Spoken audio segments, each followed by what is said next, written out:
10 o'clock. Good morning from the Circus Sports at the Mid-Kentucky Down Studios. I am Robert Walsh. Titans rookies and tryout players hit the field last Friday and Saturday for rookie minicamp, and head coach Robert Saleh gave his reasoning for draft picks not participating in on-field workouts. The draft picks, to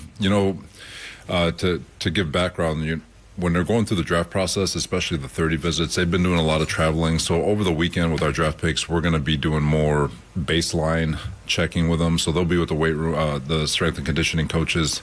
They're meeting with all of us throughout the day, but as far as practice goes, they'll be with the strength and conditioning staff, creating a baseline to see where they're at.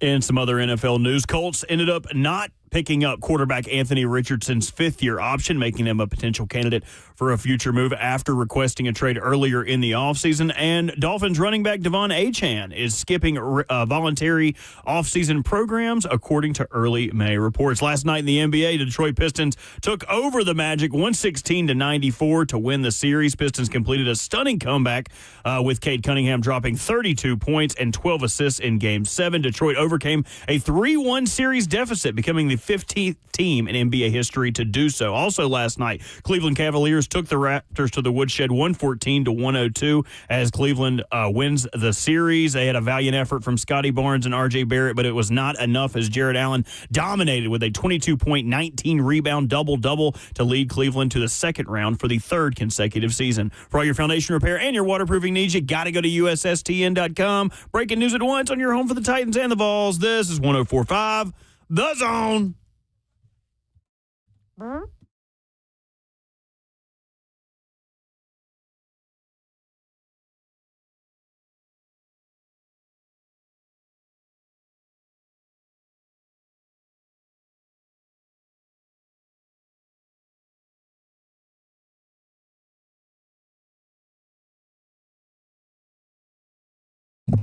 Good morning. Welcome into 104.5 The Zone. Hope your weekend was phenomenal. I was so mad at Lucas for sitting in my chair on Friday. We sent him out of the country. Robert and me with you for the whole week. Are you scared? Are you nervous? Are you sad? I was wondering why you were looking a little shorter in that seat. It's because Lucas's ass made the seat concave, so you're about 6 inches shorter than you would normally be. Yes, it's a weapon to behold, a weapon of mass destruction. A weapon of ass destruction. A weapon of ass destruction. The light in your eye when you realize that joke was there for you to make. Feeling good. 615-737-1045 is the number if you want to participate. Facebook, YouTube, Twitter, and Twitch. You can live stream the show there if you so choose. We had a great time with you guys on Friday night. I want to thank you guys sincerely on behalf of Cosell, on behalf of Stephen Young, on behalf of the station who puts the event on. Friday was a banger. We had a great time. We raised almost $5,000 just on QR code donations alone for Home Street Home as a charity with the Install Live. Mike Borgonzi, I frankly exceeded my expectations. I was not, this is not something I think that Mike is super comfortable with, the idea of being in front of microphones and television cameras on a regular basis. And this was not live, obviously. I mean, it was live, but it wasn't live broadcast. You will be able to watch the full show with Mike Borgonzi and Greg Cosell at some point this week on YouTube. I'll check in with the people that were responsible for editing that and see what the timeline might look like for you guys to be able to watch the install live with the Titans GM and the executive producer of NFL Films. But Borgonzi did a lot better than I thought he was going to do, if I'm being completely honest with you. I was giving him some crap on the practice field about that on Saturday because, of course, we had Titans rookie camp also on Friday and Saturday, of which we have a lot to do we have a lot to talk about out of rookie camp itself? Not really, but the approach to rookie camp is something that's going to be talked about a lot because it's really the first time that Robert Saleh, as Titans head coach, is going to be put under the microscope on a couple of different things. And so we can get into that. We did talk to the coordinators, Gus Bradley. Well, I guess the order was Bones, Fossil, then Dable, then Gus Bradley at the podium on Saturday morning. So we have some stuff from that to get to later in the week. And we have some stuff from the draft picks who spoke to us on Friday despite not practicing. So with the live show, I was how should I say this? I'm scared that Joey Borgonzi, the son of Mike Borgonzi, upstages Saul. I think that was really his show. And the rest of us in those few minutes that he was up there breaking down Carnell Tate plays and talking about body control and explosiveness and all these other terms. I'm not sure how old Joey is. He's definitely, he can't be more than 10, right? That child is not older than 10 years old. And he was up there breaking down tape with expertise. He also has his father's rasp. A little bit of Italian, Irish, Boston brogue to him. I love the speed there. I love the speed. I was like, you grew up in Kansas City. Why do you sound like that? The accent is not genetic. How'd that happen? Like Borgonzi family business. Borgonzi talking to them like they're in The Departed or The Godfather or something like that. So, Woody Johnson's son has some competition, it seems like. I would say that Mike Borgonzi's son has already proved himself to be more competent than Woody Johnson's kids, if we're citing Madden ratings for the Jets. Who's the other cat? 12 years old, apparently. Okay. General manager for the Giants. What's that? Joe Shane's son that was like, you should take Jaden Daniels. You never get a chance to do this. Take a swing. Yes, the first of many signs that Joe Shane was not long for that job is his son had a better read on the Saquon Barkley situation than his father did. Unfortunate for Joe Shane. But yeah, Joey Borgonzi was great. Like I said, great night had by all. We raised a lot of money. The only part that was disappointing to me is I wanted a cocktail after the show was over. Sheesh. I had made sure, Robert was good to make sure that the green room was stocked with the appropriate amount of liquor based on years past. Also, many thanks to Hattie B's and Milagro Tequila and Tullamore Dew, Irish Whiskey, Reka Vodka, and Two Rivers Ford, who gave away a Carnell Tate jersey. And who drank all our liquor. I mean, who said that?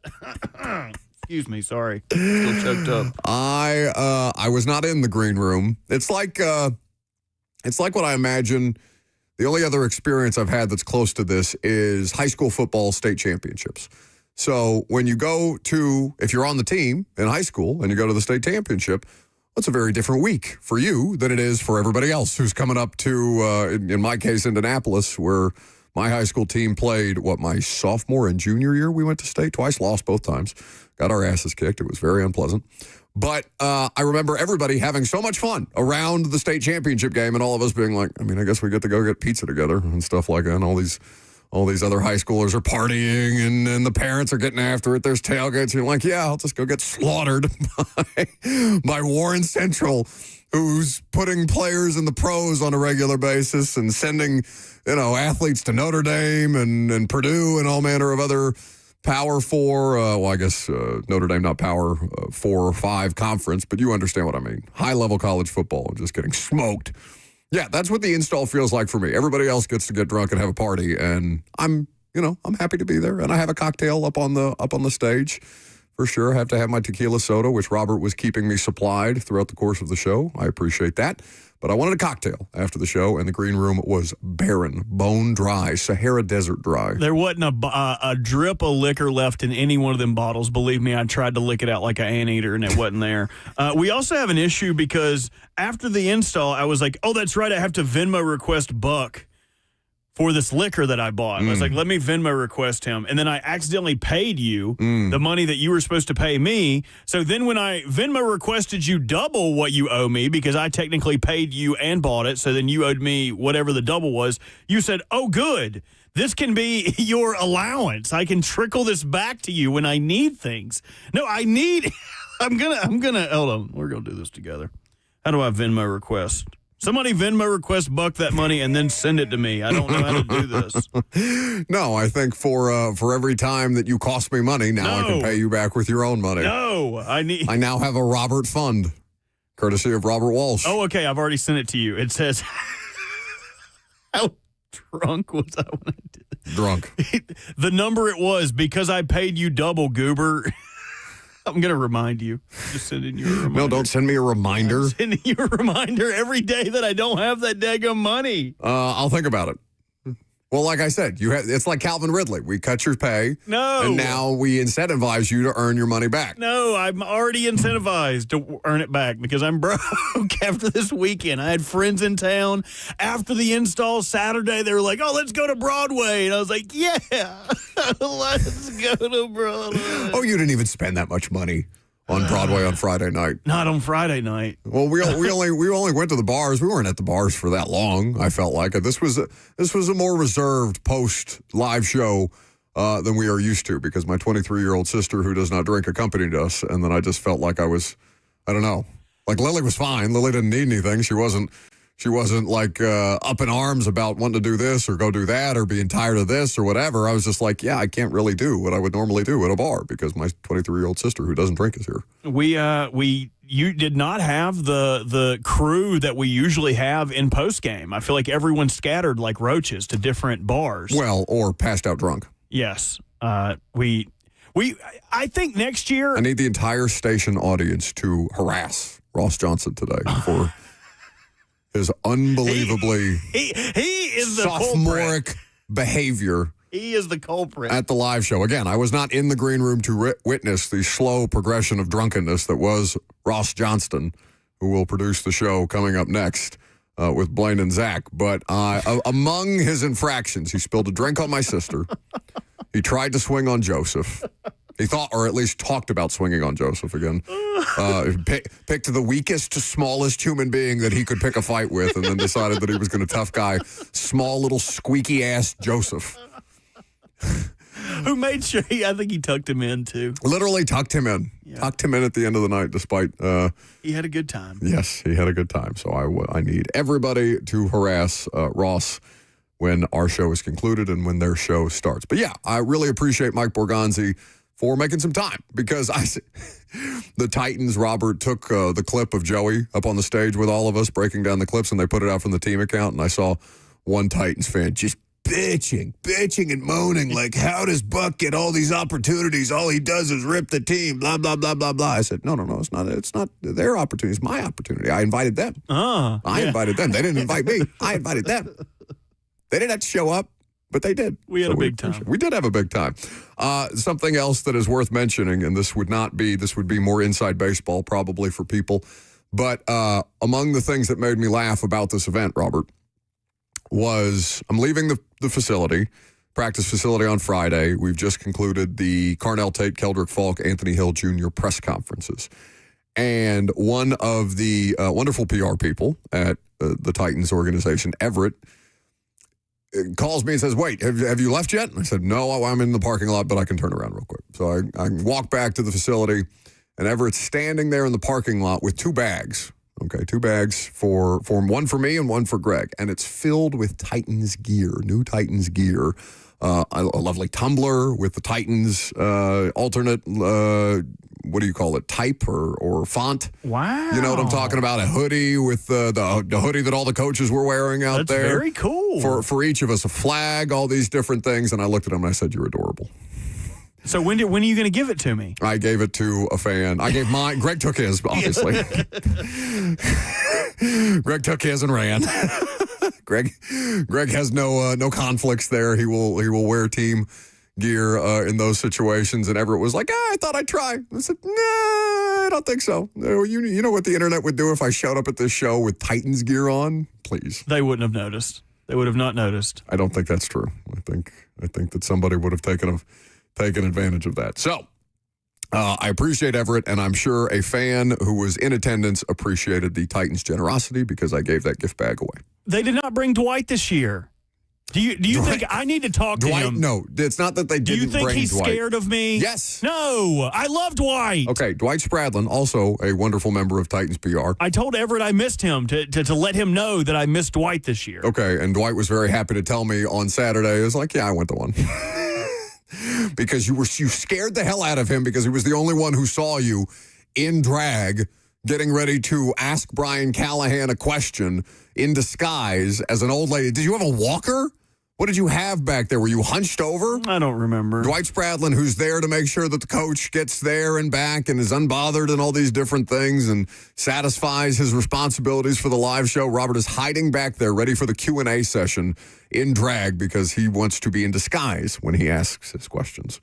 We also had, did you hear the question from somebody in the audience?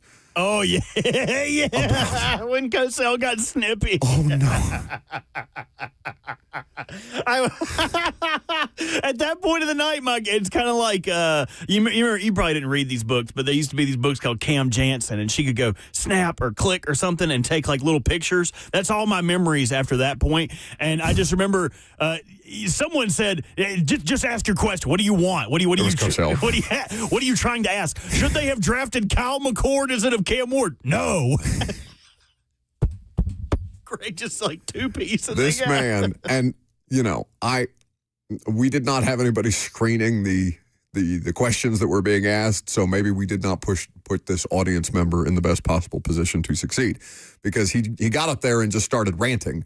He did not ask a question. He just started saying Cam Ward had no touchdowns at Washington State. And I had to point out to him that, no, he was a very successful quarterback at Washington State and then Miami after that. Okay, well, maybe he just had something confused. He continued. In fact, if I'm not mistaken, Cam Ward set the collegiate passing touchdown record that was previously held by Case Keenum. Facts hold back good stories. Well, he had a book where he was reading from. It looked like a diary that he was reading from in preparation to answer or ask his question. I assume those were notes, so his notes were incorrect. Manifesto, perhaps. It's reasonable to believe that might be a manifesto type of person. But this person got up to the microphone, and when Greg was finally annoyed enough that this person was not asking a question and just delivering statements at the microphone, Greg goes, "What's your question?" And this person says, "The Titans should have drafted Kyle McCord over Cam Ward." And Greg goes, "No." It tickled me. I was tickled. Greg is a very specific kind of person. And over our 6 years doing that podcast, I have learned that I have to ask Greg questions in a very specific way. Otherwise, Greg will just dismiss the question and yell at me, essentially, if I do not ask smart enough questions. Trippin' Titan says, "Was it PK in a disguise?" No, Karski was there. Karski showed up. Tehran showed up. We had Slay, we had Ramon, we had a lot of people from the station support. Keith Bullock, Blaine Bishop. Very grateful to everybody who came out and hung out with us. So always good to see people from A to Z Sports. It's always a big time. And you guys made it a great time. Great questions, other than the guy that wanted the Titans to jettison Cam Ward into the sun for the sake of Kyle McCord. Where is Kyle McCord? I think he was with Philly or the 49ers. I'd have to check. Still, or was he just like a camp guy? I don't know that Kyle McCord is still floating around the NFL. But anyway.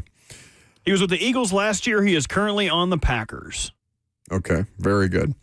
So like I said, really appreciate your tremendous support. We raised a lot of money for Home Street Home, and I know Stephen was thrilled with the generosity of the audience. By the way, you can always still donate to Home Street Home without us being involved. Well, we are involved, of course. It's a great charity. Home Street Home. TN.org is where you can learn about the mission that Stephen and his team are helping to do and doing solely unto themselves and helping to support the unhoused community here in Middle Tennessee. Great stuff. You have headlines? Something like that. NFL headlines are next.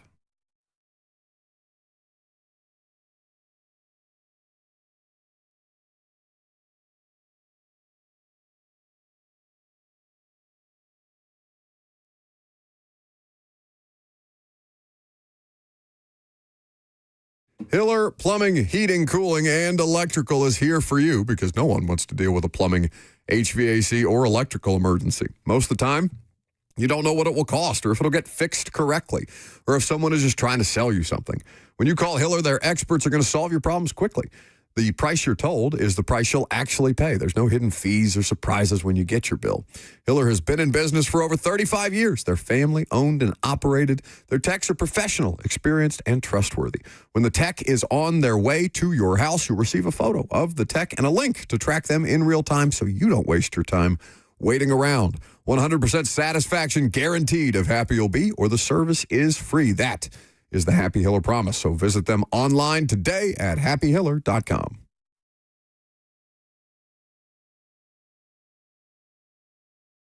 It's Ramon Foster, and I'm with Aaron from United Structure Systems. Man, they came by today to check out my house. If there's anything, any issues, small or big, you're gonna fill us in there. We can take care of it no matter what kind of problems. So So first off, we'll just kind of take a look through your house and see what kind of issues you got going.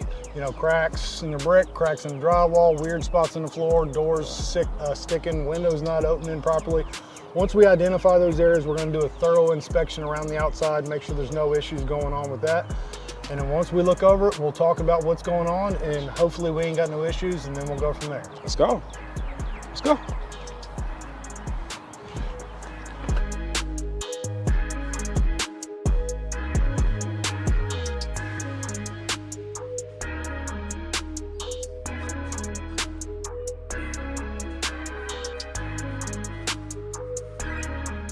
Mr. Foster, so we have looked at the issues that you brought up. We had the drywall in the attic up here above your bonus or your garage. You had some doors sticking. I did. Going in your bathroom. So we've inspected all that. We don't see any major structural concerns. So you're going to be one of our lucky good news customers today.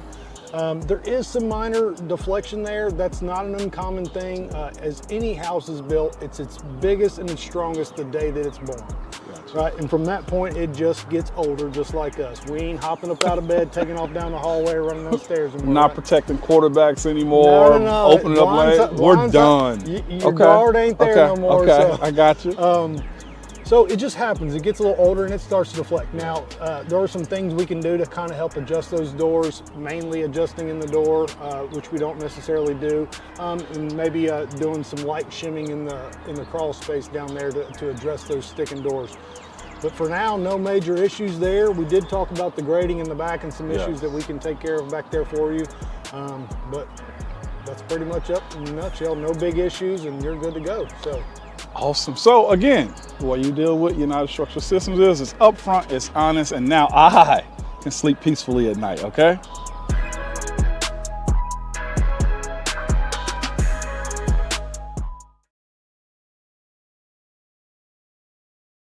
This is a different court, Blair. Same result, Slay. Oh, okay, Blair. See, that's Tyler Tanner. See, Tyler Tanner's in the house now. Let's see what you got. Jerry's out, Blair. Blair, come on. Okay, Blair, just come sit down. Come on, Blair, stop. You're gonna get hurt. Blair, get off the court. That's enough. What's the verdict, Blair? The courtroom is where I play ball. Boy, Durham, injury law, and that ain't got no roof.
Oh, you may think the NFL draft's over with. Everything's drying up on the sports calendar. Well, you would be wrong. There's plenty of things to talk about. And for all those headlines and more, you go to me, Bert, with NFL headlines. What is Cheyenne doing here? Just worried about all the... What are you guys going to talk about? I don't even like acknowledging that is your voice for Cheyenne. What do you mean? What? You're going to have a tough show today with nothing to talk about. Okay, you're going to run out of steam so fast if you keep doing that voice for an extended period of time. I can already see you fading. I'll do the whole show like this. It doesn't matter to me. You know who else it doesn't matter to? Fernando Mendoza. No, you're not doing this.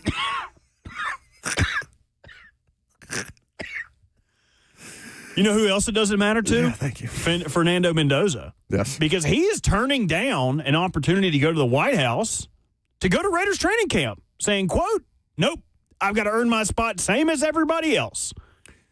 Yeah, so obviously Indiana won the national championship. After every championship, Super Bowl, NBA Finals, Stanley Cup, college football playoff, what have you, the winning team, famously. How long does that tradition date back to? Like, who is the first president to host a championship team at the White House to commemorate their championship? I'd be curious to know. I've never actually thought about that until just now.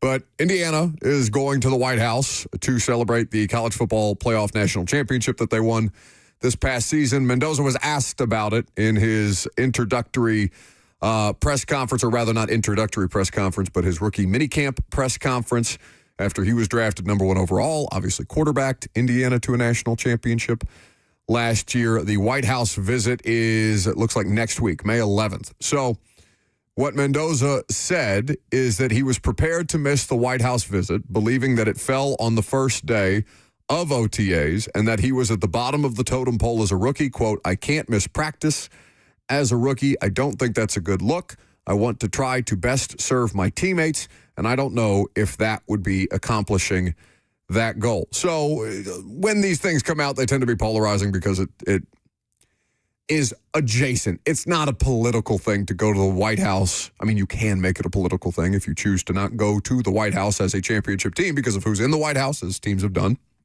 before. But this is not some kind of protest of Donald Trump and his politics or something like that. Why Mendoza's not going. What it says to me, Robert, is that he's no longer associating himself with that team. I mean, not that he still won't have those memories and the honor of winning a championship and all the different things that they accomplished during that season that he spent in Indiana, but he is now on a different team. He is on the Raiders. He is no longer a member of the Indiana Hoosiers football team. And so for him, if I was a Raiders fan, I would like the approach. I would like the attitude.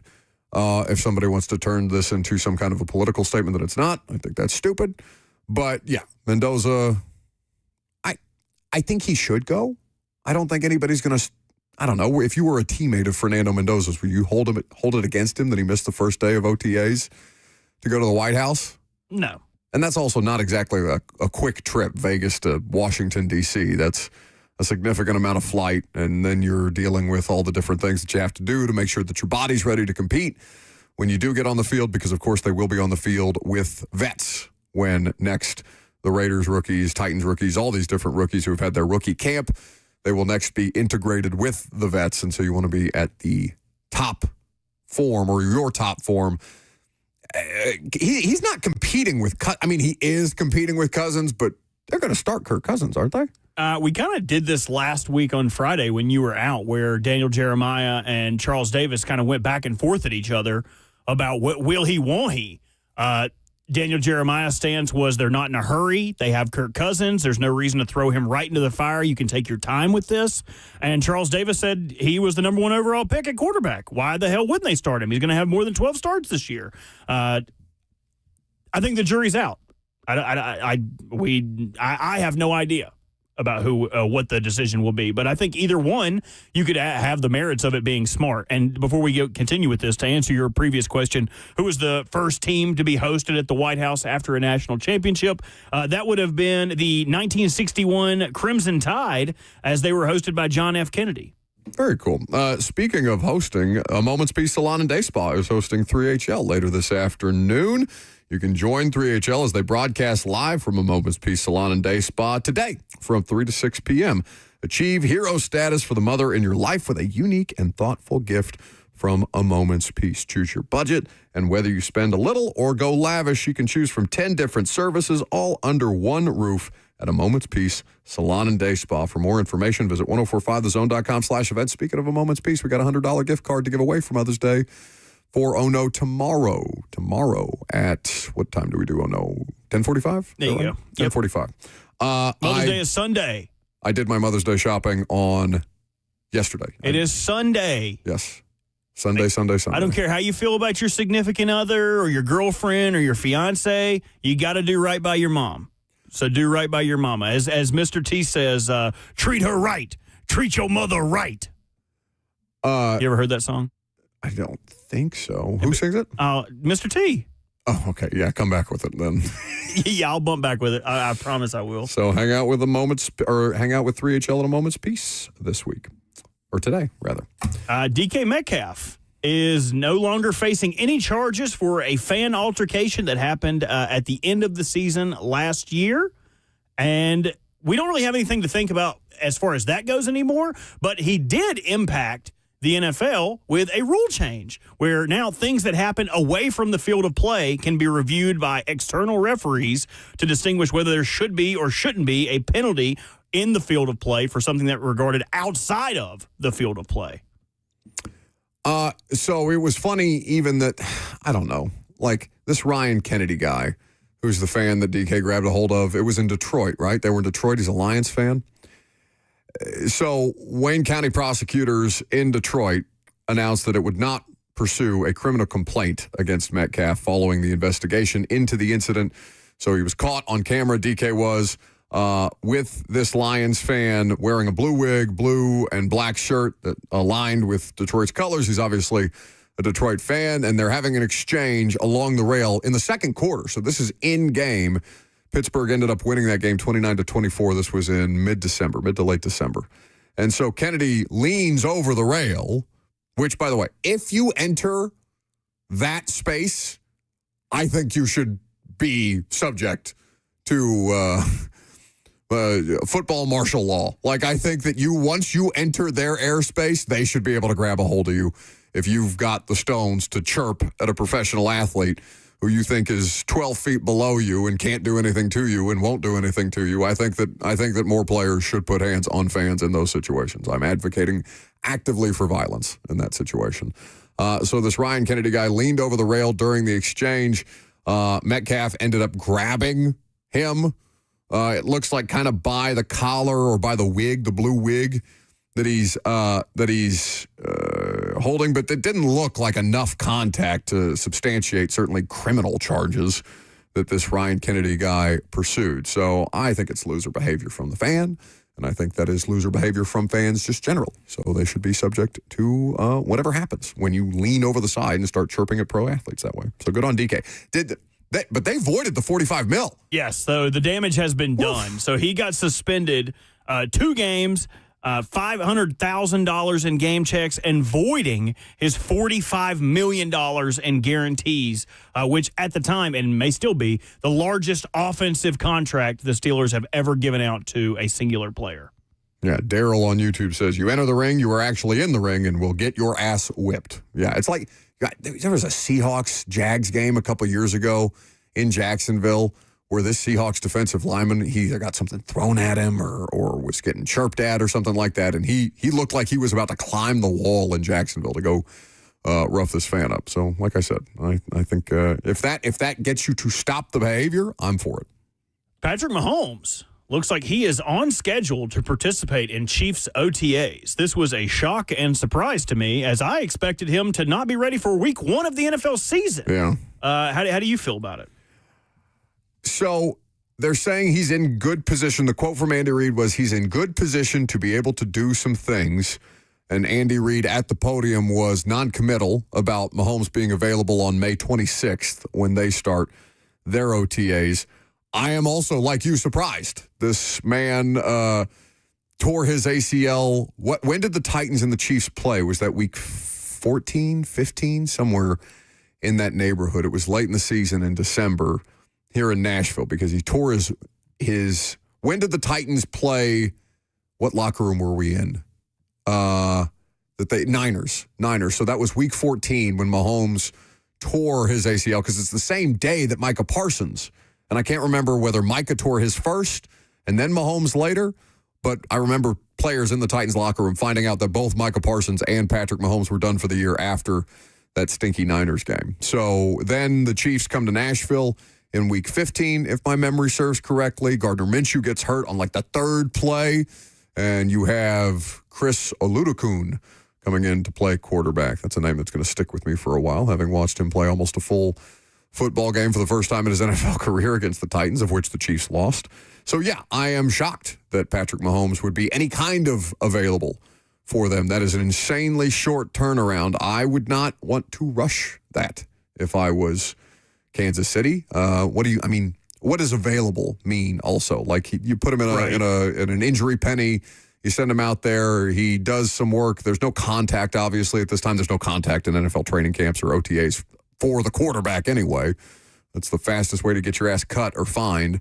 So I guess he can do routine stuff without putting too much strain on his knee. The quote from Reed made it seem like a little ambiguous. So he'll be able to do some things. Well, some things, it could be drinking out of a Gatorade bottle. We don't really know. But the full quote, if he can do some things, he'll do it. Phase 2, remember, there's no contact. There's no offense versus defense. It's phase 3 that you get into that. He's in position where he can do everything, I think.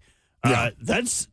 It's still stunning. That's huge news for them not to have to start the season with Justin Fields, who they acquired from the Jets.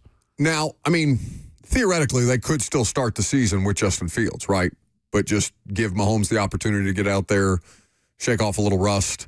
I mean, if he's participating and available, we'll see. You know, the telling thing, of course, is going to be towards the end of training camp when they're making PUP assignments. And Mahomes would still, I think, even if he's available in some capacity for OTAs, I still think he would be a PUP candidate. I do think it's safe to say that this will be the first year that Mahomes does not participate in preseason games. Famously, Andy Reid plays the starters at least a limited amount, at least one series in every game. I don't think that you would see Patrick Mahomes as healthy as he could possibly be, that they would risk putting him through the preseason paces. Man, that would be the anti-Salah approach, right? If Andy Reid said, no, get out there. Got enough time for one more. You want to do Colts and Anthony Richardson's fifth-year option, or you want to talk about Achane declining to show up to voluntary workouts for Miami? Yeah, let's do AR. Makes sense. They weren't going to pay the amount of money that was required for them to pick up his fifth-year option and continue that developmental runway. A little shocked that he wasn't traded for a 2026 draft pick, but that also gives me pause that he would be traded at all, as 2027 draft picks are seen to be much more valuable. The fact that they couldn't get rid of a fifth, a sixth, a seventh on day 3 of the draft to move him is pretty telling about, at least how I see it, about how teams value him. If you were going to get a pick out of him, I would have expected it to be from the draft 2 weeks ago. You should just cut him. At this point. I wonder, I don't know enough just flatly right now to know how much money they would be in the hole for dead money off of the final year of someone's rookie contract. I'll look it up. But, I mean, that's the position they're in, because it's Daniel Jones, it's who was the Notre Dame, Riley Leonard, and it's him. So I don't believe they drafted another I don't think they drafted a quarterback. They would be Memphis' own Seth Hennigan is the fourth-string quarterback. They would be on the hook for about $10.8 million if they were to cut him. So that's a little tough. That's essentially what they saved in trading Michael Pittman. So, I mean, those are the warts of the draft pick right there. Yeah, so there's no post-June 1 designation savings for him. It's 10.8 no matter what. If they were to trade him before June the 1st, there would be essentially $5.3 million in savings associated with him. So it's not the biggest amount of money in the world, but 5.3, you can find uses for 5.3 mil if you're able to just beg and plead and hope and wish for somebody to take a 2027 seventh for Anthony Richardson. Just kind of like, all right, we're getting ready to cut this guy. Green Bay flipping the Titans a 7th for Malik at the 11th hour, just because they knew that Tennessee was going to cut him anyway. It's all right, we'll throw you a 7th. And that may be the paces they have to go through. They may have to just eat this and go into camp, let him play. Hopefully he has a great preseason and you're able to convince someone else, hey, we weren't able to do anything with him, but you guys might be able to. You can eat and have a great time and play some golf at the Golf Classic. It's coming up on June the 15th. You can join 104.5 The Zone for the 2026 Golf Classic presented by Ferguson on Monday, June the 15th at Nashville Golf and Athletic Club. Lovely place. Located in the heart of Cool Springs, this historic golf course features breathtaking panoramic views of the beautiful Middle Tennessee countryside.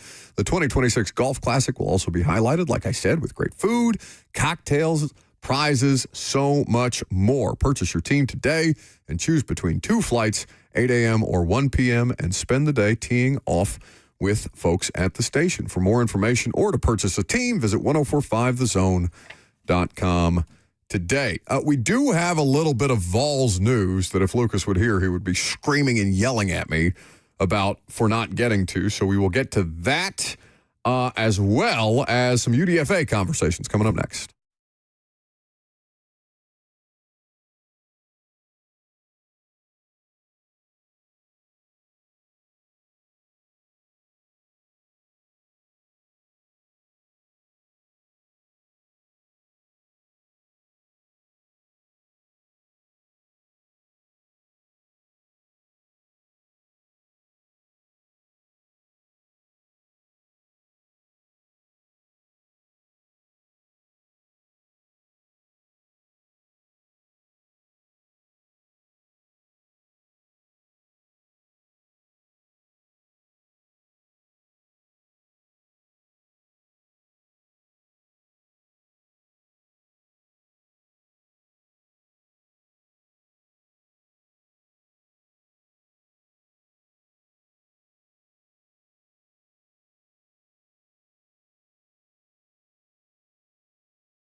Welcome back to the show and the lyrical stylings of Mr. T. Can't believe you've never heard this. It's such a banger. I send it to my mom every year on Mother's Day. I love that for the two of you. That's where did you even stumble upon the musical stylings of Mr. T? I don't remember. I think something with wrestling, something wrestling related. Like, I think this came up on Raw or something like in 2011, and this got brought up. But just Mr. T singing Treat Your Mother Right is awesome. And it opens with this little kid and this older woman like going back and forth like, your mama's so dumb. He's like, whoa, we ain't got to bring no mamas into it. The woman is saying that to the small child? Hold on. Excellent. Yes, if you can find me that exchange, that would be excellent. Well, you couldn't be more than 5. You're so fat they have to jack you up to take off your shoes. Yeah, well, you're so skinny your eyes are in single file. Well, you're so ugly your ears stick out to get away from your face. How dare Well, you? your mama is Hold so... it, wait a minute. We don't need to bring no anyone mothers into this. it. She ain't here. If it wasn't for your mother, you wouldn't be here. So remember, when you put down one mother, you put down mothers all over the world. Treat your mother right. Outstanding. Outstanding work by Mr. T. Outstanding work by Rick Barnes.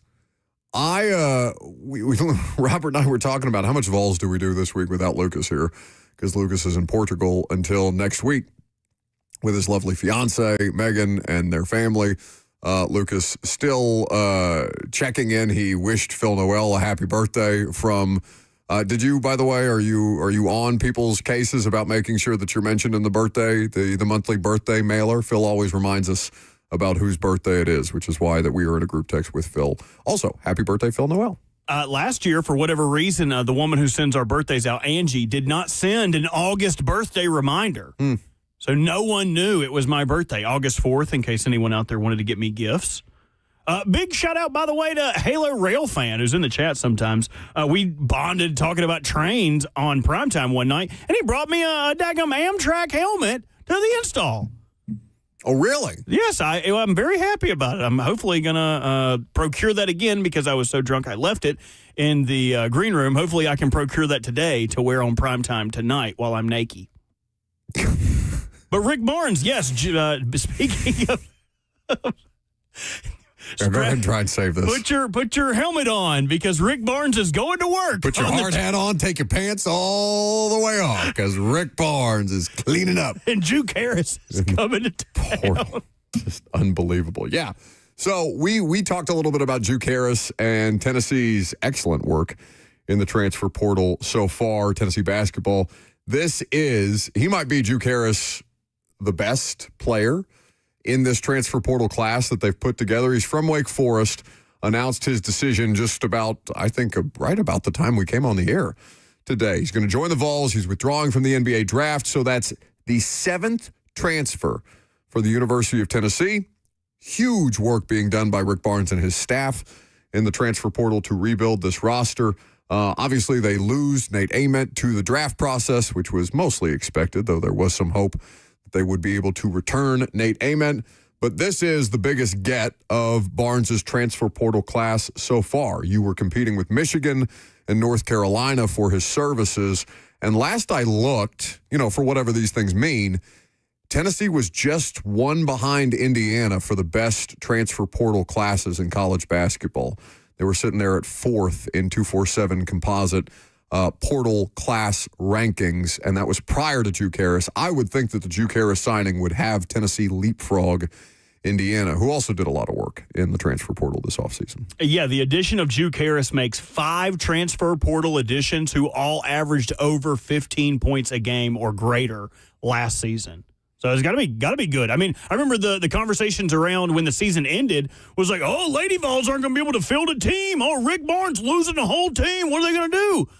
Month later, look at where we're at. Yeah, no, it's really impressive because it's different than how they've had to go about building rosters in years past. They've been able to retain players at a really high rate relative to other schools, and they've obviously been competing, finding their way into the Elite Eight again this year in ways that people didn't expect. Now they got smoked by Michigan, the team that would end up being the national champions, of course, this year. but he's 6'7", coming in here. He's the number one transfer in the class by On3 Sports.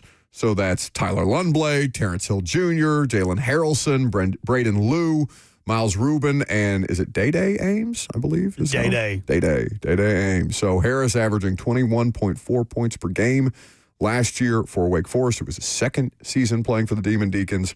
52.7 effective field goal percentage, 44.4% from the floor, and 33.2% from the three-point line. So you get a well-rounded player with good length to come in here and help you try and transition from what you had in Nate Ament last year. Played about just under 20 minutes per game last year. So this is going to be a quality player, the best player that Tennessee's been able to add through the portal, and it's a huge credit to Rick Barnes for being able to build teams in different ways in this modern era. Adds a lot of height, too. At 6'7", everyone else in that room is 6'3" or 6'1". Oh, you did it. Yeah. Yeah. I think the only downside you could see would be that they weren't able to add Day-Day Ames' brother, Night, to the group. I think he would have really rounded out the rotation, and it would have been a huge presence. Nine was right there for you. Nine. I mean, go Nine. That would be so, dude. If I have twins, Day-Day and Nine would be so badass. Cheyenne is not going to let you name those children Day-Day and Nine. She does want twins, though. She is almost cool going. Why? That sounds like a disaster. It's not my body, but she does want Mary Kate and Ashley girl twins. I did not have you on the side of my body, my choice. Yeah. Well, whatever she wants to do, it don't matter to me. Hell, I ain't pushing them out. You want to have triplets, quadruplets? Be the old woman lived in a shoe. Don't matter to me. Oh, my goodness. So, yeah, well done by Rick Barnes and the Vols. We'll get a UDFA talk for the Titans here in just a little bit because I do want to talk about some of the players that they were working out, some guys who have a chance to make the roster, and what Mike Borgonzi and Robert Saleh said about both. They had 58 tryout players on the field on Friday and Saturday to go with 11 UDFAs, and I think there was 5 players from last year's roster, including your boy Restrepo, who is out there getting some work in because he fears, understandably so, that his practice squad spot is in danger. Do we know if any of the tryout players got contracts as UDFAs? Not yet. Okay. Not yet. I imagine we would have some level of information on that no later than this week, right? Because they got OTAs coming up on the 18th. Yep. So we will have some level of information on that. Somebody's saying congratulations. I ain't having no babies. I promise I ain't having no babies. Yeah. Whenever. Who's going to be first between you and Lucas? Oh. Lucas has to live the dink lifestyle that me and Cheyenne have been living for a long time. You're looking at me like I said something wrong. Are you unfamiliar with dink? Yes. Double income, no kid? Double income, no kid. Yeah. Okay. So I feel like Lucas and Megan should get the opportunity to live the dink lifestyle. I feel like Lucas is just going to want to have a kid so he can get out of work. Yeah. And let him be the stay-at-home. Well, Megan's a doctor. Megan's not going to stay home. That's my dream Lucas job. Is 100% going to be a stay-at-home dad. Dream job is to be a stay-at-home dad. God, that would be so cool, man. I just have my kids. We just go fishing every day. Expectations for Keldrick Falk. We'll get into them coming up next.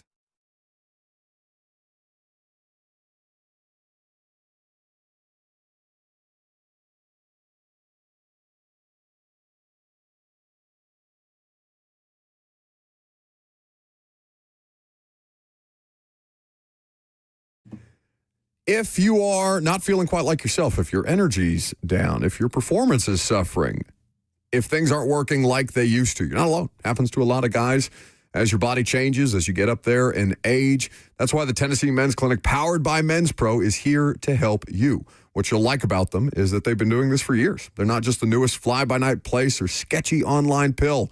You're working with true medical providers that run labs and build a plan specifically around you, not some one-size-fits-all type of situation. They treat low performance, ED, weight loss, and even have peptides like NAD+.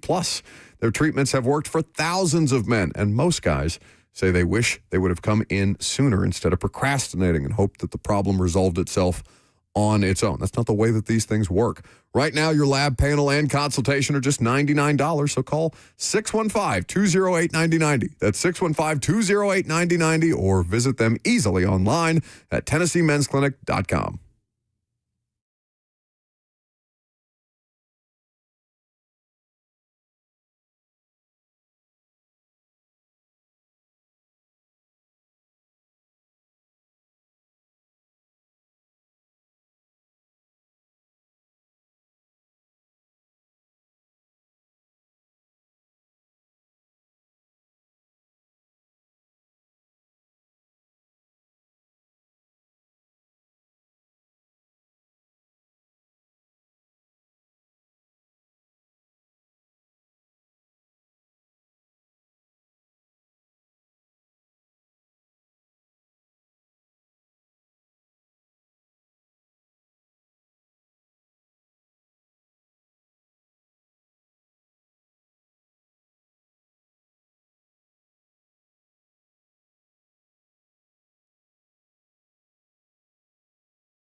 .02, good morning from the Circus Sports at the Mid-Kentucky Down Studio. I am Robert Walsh. Titans rookies and tryout players hit the field last Friday and Saturday for rookie minicamp, and head coach Robert Saleh gave his reasoning for draft picks not participating in on-field workouts. The draft picks, to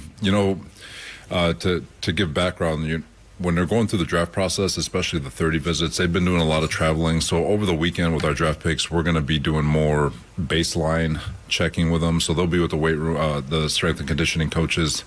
They're meeting with all of us throughout the day, but as far as practice goes, they'll be with the strength and conditioning staff, creating a baseline to see where they're at.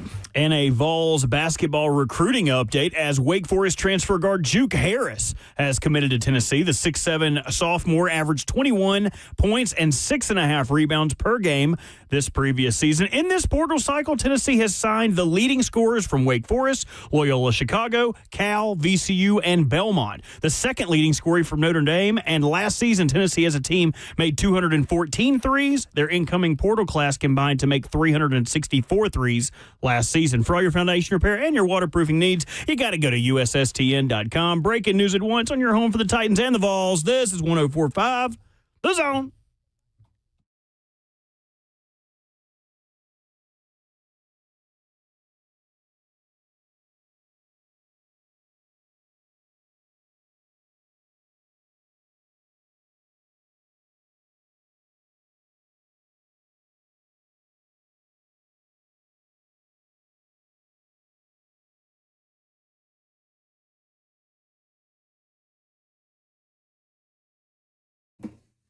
So we had rookie camp, but no rookie draft picks were involved in Titans rookie camp this year. We'll talk about Robert Saleh's approach and whether we agree or disagree with it and his explanation for it. You just heard a little bit of that, courtesy of Robert's breaking sports news update. But for Keldrick Falk, what are reasonable expectations coming in here as a 6'6", 285-pound, 20-year-old? It's crazy how young these dudes are, that the two offensive linemen that they drafted are also 2 years older than J.C. Latham as well, is pretty funny. But you're looking for higher upside, higher potential, higher ceiling in the early rounds with Carnell Tate, Keldrick Falk, and Anthony Hill. You'll hear from certainly those last two throughout the course of the show. Welcome back. Robert and me with you until 1 o'clock. Lucas is in Portugal for the week, enjoying his vacation. So we will see him next week when he returns, and we have OTAs to talk about.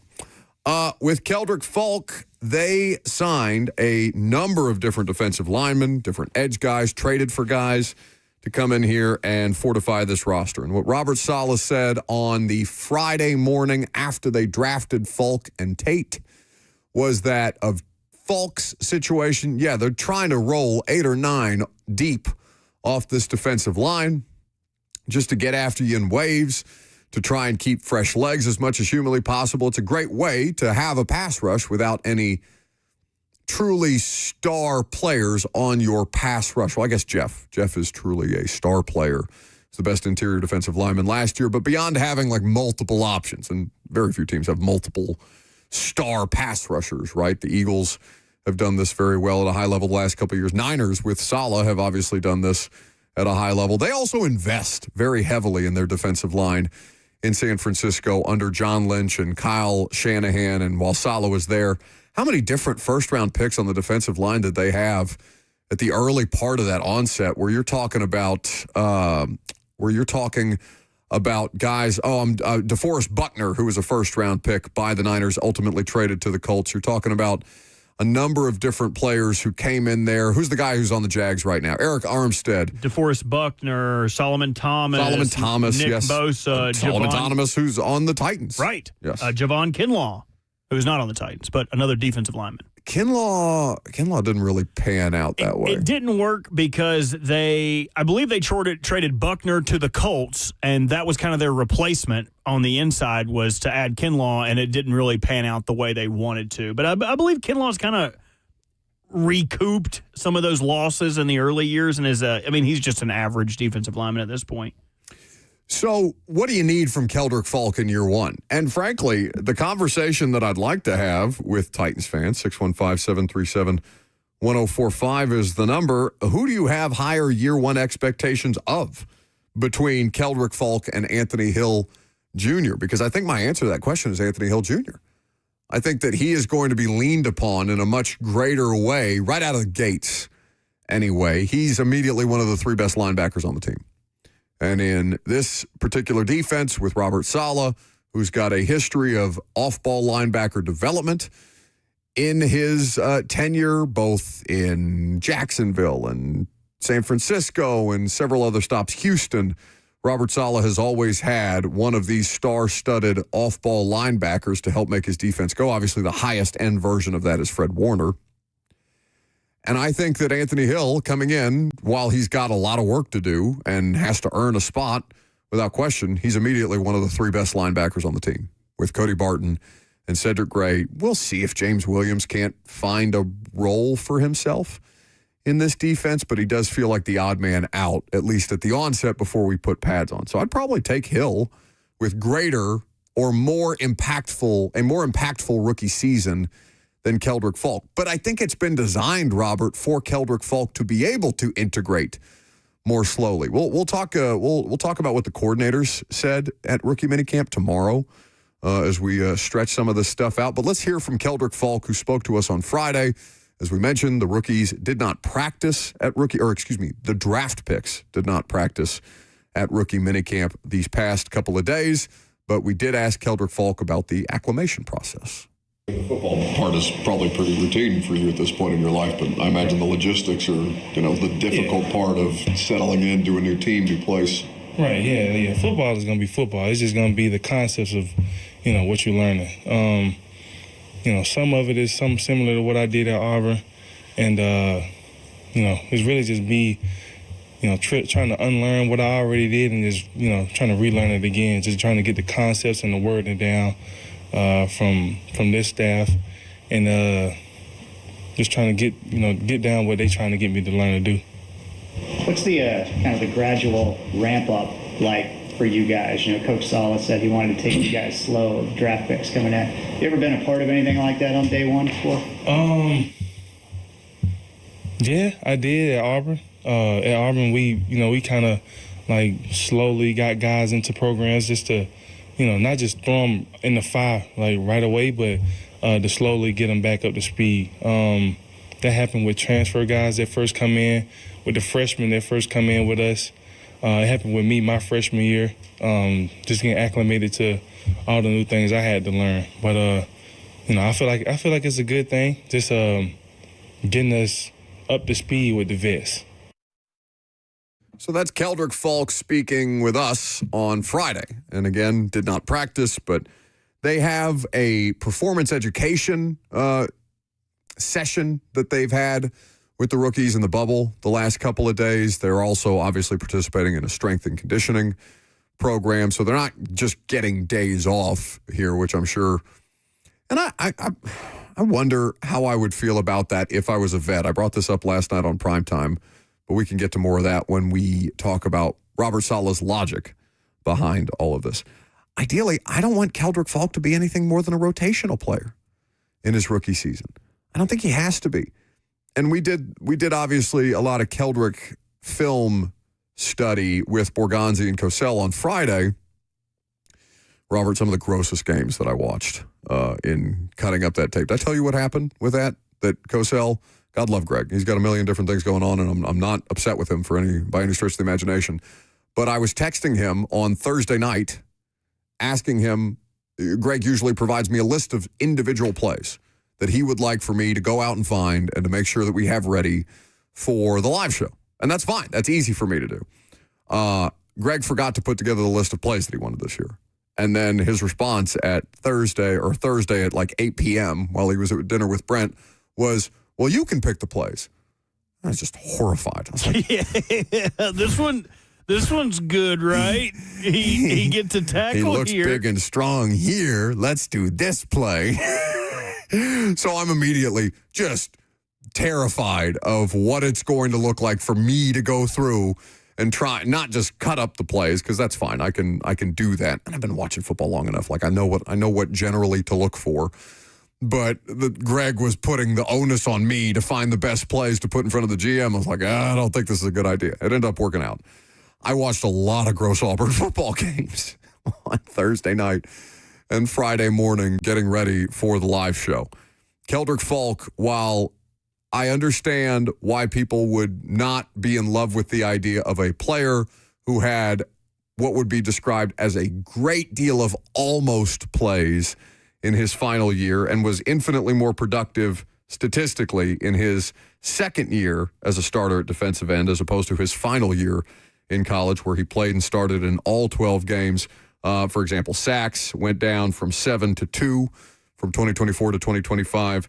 TFLs were also... No, he had 11 TFLs. Yeah, TFLs were down in 2025 compared to 2024. So 11 TFLs his second year to 5 TFLs his third year. He was just less of an impactful player and was around the football, around the quarterback, but not able to, as you've heard many people when talking about Keldrick Falk describe, not able to finish the play the way that they need him to finish the play. And I don't know if this was a dumb question. You probably weren't paying attention at this point. I know you were playing tequila beer pong in the green room while Mike Borgonzi was breaking down tape. But I don't know if you heard me ask him whether finish was something that was easy to coach. Because in my head, I was like, that sounds like a stupid question. Like you either finish the play or you don't finish the play. As in finishing his man? Yeah. Okay, gotcha. Like, is that something that's easy to coach? And the answer is, well, it depends on if the player himself is coachable and amenable to picking that up.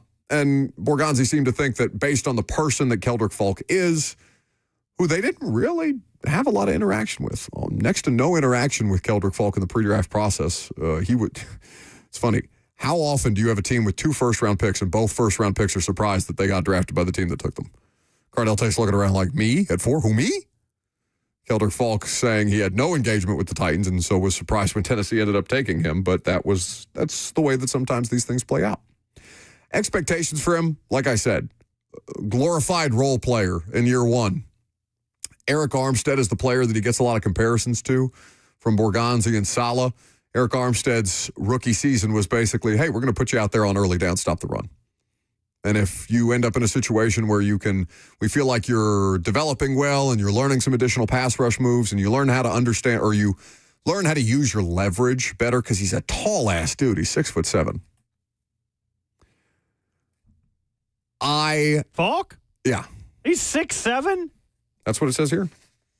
No, I'm sorry, 6'6". He's 6'6". I think he's 6'5" and change. It says 6'6", 285. Let me hold on. Let's get to the bottom. I've got the Keldrick Falk right here. You said he was 6'7" at first. You think the Titans are lying in their little draft pick profiles that they give us? Let's not start off on the wrong foot. 6'5" and 7/8". So it looks like they're rounding up. Looks like somebody's over there lying again, trying to make somebody look like they're 6 foot on Tinder. Not nice to say about Dwight, your beloved Dwight. I love you, Dwight. Wait till I see you again. Those perfect little cheeks. But yeah, I think you hit the nail on the head. Expectation is that he'll play early downs. And he may rack up a ton of starts doing this because essentially he would be the first player on the field to start the game. I think he's going to start a lot of games his rookie year. I'm just not looking for him to be what I think a lot of people have hardwired into their brains. Oh, first-round pass rusher, that guy's got to get 8, 9 sacks in his first season. Right. Let's not get nuts. If he doesn't have the QB hits, the pressures, all the things that go with like a normal pass rusher, I agree with you. I don't think that's a detriment to his game. As long as he's doing the things that they are coaching him on well, then I'm not going to be bent out of shape if he's lower down when we look at the Titans list of who led the team in sacks and pressures and things like that. If he ends up being lower down on the list simply because of the way that they're deploying him, I think that context is going to matter as opposed to just looking at the end of the season and be like, he only had 3 sacks. Bust. And it's not to say that he won't get opportunities. Like, they don't have a plethora of stand-up guys who are going to be super juicy on third down. Like, he will get third down opportunities, but the bulk of his load would probably come on early downs against the run. Yeah, and I think he's going to play as much inside as he's going to play on the edge. And that's the thing. That's the thing. The other thing you notice when watching him at Auburn, I mean, this is a 6'6" dude who's standing up on the edge in certain situations. 6'5" and 7/8". Okay. How tall are you? You're under 6 foot. If I'm 6'2", you're under 6 foot. No. I think I'm 5'11" and 11/12. I don't know. I hadn't been measured in a while. 5'11", 370. But on Tinder, I'm 6 foot. I don't have a Tinder, baby. I love you. 615-737-1045 is the number if you want to jump in on the conversation. Let's squeeze in a phone call. Do we want to mystery vortex this before we get to Giardi? Yeah. If you're on the phone right now, you're the only one. So what up? Hey, is it me? It is you. You're the only one on the phone. Oh, you didn't even screen it, Bert. I was waiting for you to hop on. Well, thanks for taking my call. I just wanted to ask quick about the O-line. Because when they picked up these guys in free agency, and then along with Jackson Slater, it seemed like there were more depth pieces. But now, Cam's got his weapons, so it's all about protection. Do y'all foresee any more moves being made, or just letting them compete? And I'll hang up and listen. Thanks. Yeah, I talked to a couple of different people with the team about this over the weekend, and yeah, they fully intend to keep adding players. So how they go about adding those players, what that looks like, whether that's just free agent signings, whether that's other roster cast-offs as we move forward through this thing, whether it's additional UDFAs that are going to be out there and available. There's still free agents, by the way, that are just all over the place to sign. I saw guys like David Njoku are doing visits this week. You still have no signings, official signings on blanking on the Tennessee receiver, Jawan Jennings. Jawan Jennings is still not signed with the team. So you got a number of different, I know those are skill players, and you asked about offensive linemen, but there are players that can be added. The question is, are they good enough? Mike Giardi of the Boston Sports Journal next.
Welcome back to the show. Fueled by Hattie B's Hot Chicken, the best hot chicken in the world. I don't know if Mike Giardi's been sailing here lately, but the Inside the NBA coverage on ESPN last night had the Celtics sailing away after they lost a critical Game 7 on Saturday against the 76ers. And who did the Inside the NBA crew have on the front of that boat but Patriots head coach Mike Vrabel and former Athletic insider Diana Rossini. Mike, is this the story that will never die? Are you tired of being doing TMZ stuff? I know you just want to talk about football the vast majority of the time, and you fought off every opportunity that we've tried to book you on the show because of it. But I got to say, that one made me laugh. That's not going to die. I mean, or at least it's not going to die for a while. We have the schedule release coming up soon. Patriots play the Chargers. We know the Chargers social media team has been diabolical with their schedule videos. I would imagine that Mike Vrabel and perhaps Diana will be in the crosshairs for that. The way I've approached this, and you and I have talked offline about it, I mean, it's a hateful story in a lot of ways. Like, it's uncomfortable. You and I both know Diana. I like Diana. She's been a friend of mine for, I want to say 16, 17 years. So to see what's happened to her, even though, again, she made big girl decisions that put her in this position, it's tough. It's hard. But way I viewed the Vrabel thing in New England is, when it first came out, I said, look, until someone tells me this is impacting football, then it's a nothing burger, other than like it's the car accident on the side of the road that everybody drives by. But my job is not to get into those waters and speculate about their relationship. They're two consenting adults, and there's fallout, obviously, and they're going to have to deal with that. But then it became pretty clear within a week or so that there were football implications and continue to be football implications. And until that part of it is cleared up, then it is going to remain. I don't know if it's on the front burner, but it's certainly it's one of the 4 burners on the stove right now that are cooking. Well, and the fact that it's continuing to gain, or not, maybe not gain steam, it feels like I mean, I hope for everybody's sakes that the worst is over, that there are no additional New York Post photographs coming out, but at every turn it feels like there's something new, which is what's given this story additional legs. But I want to talk to you about the decision-making around this story, Mike, as somebody who is a reporter who is trying to stick to the football elements of the story. It did not need to take up any oxygen during the draft coverage until Mike Vrabel decided he was going to step away specifically on one of the 3 nights of the NFL draft, which then puts it at the forefront. I understand it's day 3, but it still puts it at the forefront on, okay, why is an NFL head coach not going to be available, not going to be with his team in the draft room during the draft? Oh, because he's seeking counseling on this specific subject, and now that brings the subject into additional light from a football standpoint. At every turn, Mike, I think they, and he specifically, have handled this horribly. We sat there in the Titans media room on Thursday night before the first round got started watching that weird-ass press conference that he gave. And I would just be speculating to say that he got up there and did something that was different than what they maybe had thought that he was going to do, because I fully believed that he was going to take an indefinite leave and maybe do something like go away for a period of time during the summer and then return in full form at whatever that looks like, because there's no way he's operating at full capacity with all this crap hanging over him, and self-inflicted crap for what it's worth. Yeah, I think you're right. The PR miscues have been aplenty, and I don't know how much of that is just Mike driving that bus into the ravine, or how much of that is the advice that he's taken from other people. Or the advice that he's ignoring. The advice that he's ignoring, Giardi. Yeah, I mean, look, Mike really well. I think I know him pretty well.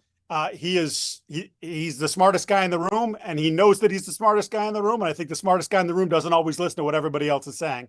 So, yeah, my inclination would be that he did veer from whatever path the PR professionals advised him to take. But right away, you poke the bear. And whether that was he and Diana being in cahoots in the initial statement, the unofficial statement, if you will, to the New York Post, calling it laughable, all that did was succeed in poking the bear or the hornet's nest or whatever. They have tentacles everywhere, and you just invited them. Oh, really? You're going to tell us this is nothing? Well, we we don't believe it to be nothing, and we're gonna prove to you that it's not nothing. And obviously that set off a whole slew of events. But the two Q&As that he had with the media, I remember the first one at the beginning of the week was, I'm going to come make a statement. It was a quote unquote a surprise, a little bit of a bait and switch. There's supposed to be two players talking, and he supposedly got wind that the two players were talking, and I can't let them talk without me having talked. I'm quite certain that he knew the players were going to be talking, and they just didn't want to invite a ton of media in there. And to their benefit, that day there wasn't. He makes his initial statement. He takes the right tone, even if he doesn't really apologize, right? But then it was supposed to, cameras off. Now he's going to sit down and talk football with you. Well, come on, guys. We're not going to sit here and just start immediately go into the draft. There were 5 or 6 more questions that he danced around, again, taking the right tone, but not saying anything. And then when the next set of pictures came out, making it really apparent that this was something that's been going on for a long time and you can't say it's laughable, etc., that press conference that you mentioned on Thursday was, it wasn't good, man. It wasn't good. He did, again, the tone was okay, but he just didn't say anything. And it just, I'm going to be there. I'm not going to be there. I'm going to be in contact with them. That whole thing came out. And then, of course, as we know, on Sunday, we talked to Elliot Wolf, and he's like, or Saturday, we didn't have any contact with him today other than a text message at the beginning of the day saying, good luck with everything. I hope you're doing okay. So it was like they can't even get that messaging right, which, again, only leads you to the place of, like, he's distracted. He can't be 100% all in.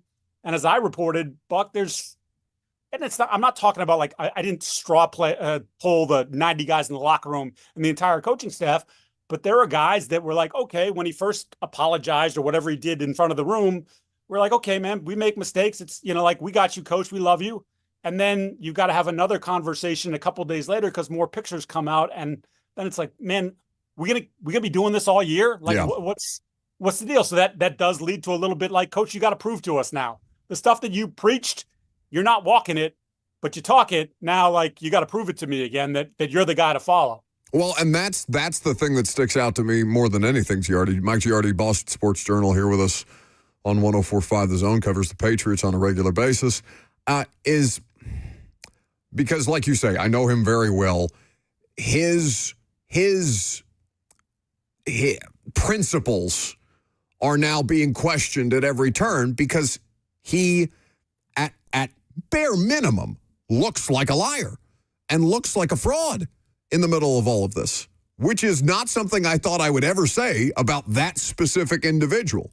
Okay, and so now I'm watching the entire league, the entire NFL this season is going to be watching the way in which his players respond to him because, Giardi, I'm sure you would attest to this. There's no question he was a huge galvanizing force for the Patriots, that Patriots roster making it to the Super Bowl despite getting their asses whipped. And so now if he tries the rah-rah tough guy, it's just us against them type of situation, are people giving him a little bit of, side eye and questioning some of the things that they never thought they would have to question about Mike Vrabel prior to this? Yeah, the best thing that could happen for this team and for him is that they start playing games right away, which obviously they can't. You don't start the games until September, but then they've got to get off to a fast start because you know how this works. If they're 1-3 after 4 games, that's going to come up a ton. Was the coach fully locked in? Like, hey, the day 3 picks that he wasn't involved with, do they all stink? How come no one's contributing there? Are guys wondering, whether it's privately or publicly about their coach's focus? Like, all that stuff's going to come into play. So, if nothing else comes out, Buck, the story will settle somewhat, obviously, because there's going to be a dead period, et cetera, like once they get through the mandatory minicamp part in mid-June. But then it'll be fair game again once the calendar turns again and we get into training camp and then you get into the regular season, especially, as I said, if they get off to a bad start. It's just, again, I keep saying this, he flew too close to the sun. And you did that one too many times, and now you got burned for it, and you're dealing with sort of the repercussions of that. And, Patriot fans, the diehard ones, they love Mike Vrabel. They don't want to hear it. We're making up the story. It's no big deal. This is two people's relationship. It's none of your business. And like I said, it isn't any of my business until it affects football. Then it's correct. My business. And it's, it's clear that it's when the coach misses day 3 of the draft, which I can't ever recall ever happening. I can't come up with one example of it. You can't tell me that's not a football story. I am, to your point, like a lot of people saw the video clip that went viral of him at the season ticket member event where he receives a standing ovation, Mike, like he beat cancer. And there's always going to be those kind uncomfortable. Very uncomfortable. Very uncomfortable. Like, I can't imagine being Mike Reese on that stage. I would not have been there. I would not have done that. I would have, based on all that had gone on, if that was me, I would have backed out of the event. I would have just said, hey, it just doesn't, the optics of it aren't good. Scott Zolak was the one who basically called for the standing ovation. Yeah. He's a team broadcaster. Like, he does the play, color on the radio. Like, I mean, he's been on the record. I don't want to talk about the story because I know Mike and I know the family and all those different things. So, but again, sort of maybe Mike didn't send that message, but that was the wrong message to send in that moment. For sure. And so that's just where I'm most curious is Mike Vrabel has never been in a situation where he has received this level of scrutiny for the person that he is, beyond just the coach that he is. And they're going to face a more difficult schedule this year. It's not going to be the easiest strength of schedule in the NFL by any stretch of the imagination. They're going to play a first-place schedule. And if that team looks any less than it did a year ago, understanding that there was a lot of things that went right for them to make it to the Super Bowl, I just have to imagine that the media environment around him is going to be something he's never experienced before. And I don't think he's equipped to handle it right now.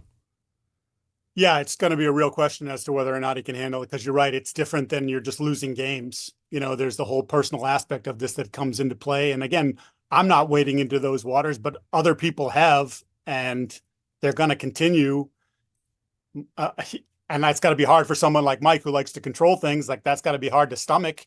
And I would imagine that there's part of him that just wants to tell people to, what, and he can't really do that without bringing even greater scrutiny to him. So yeah, there's a lot of questions that need to be answered, but I think the microscope, the spotlight is going to be on him like never before. And he was I told you this, I said it during the spring, I said it during the summer, I said it after the season. He was their most valuable person. He was number one on the list.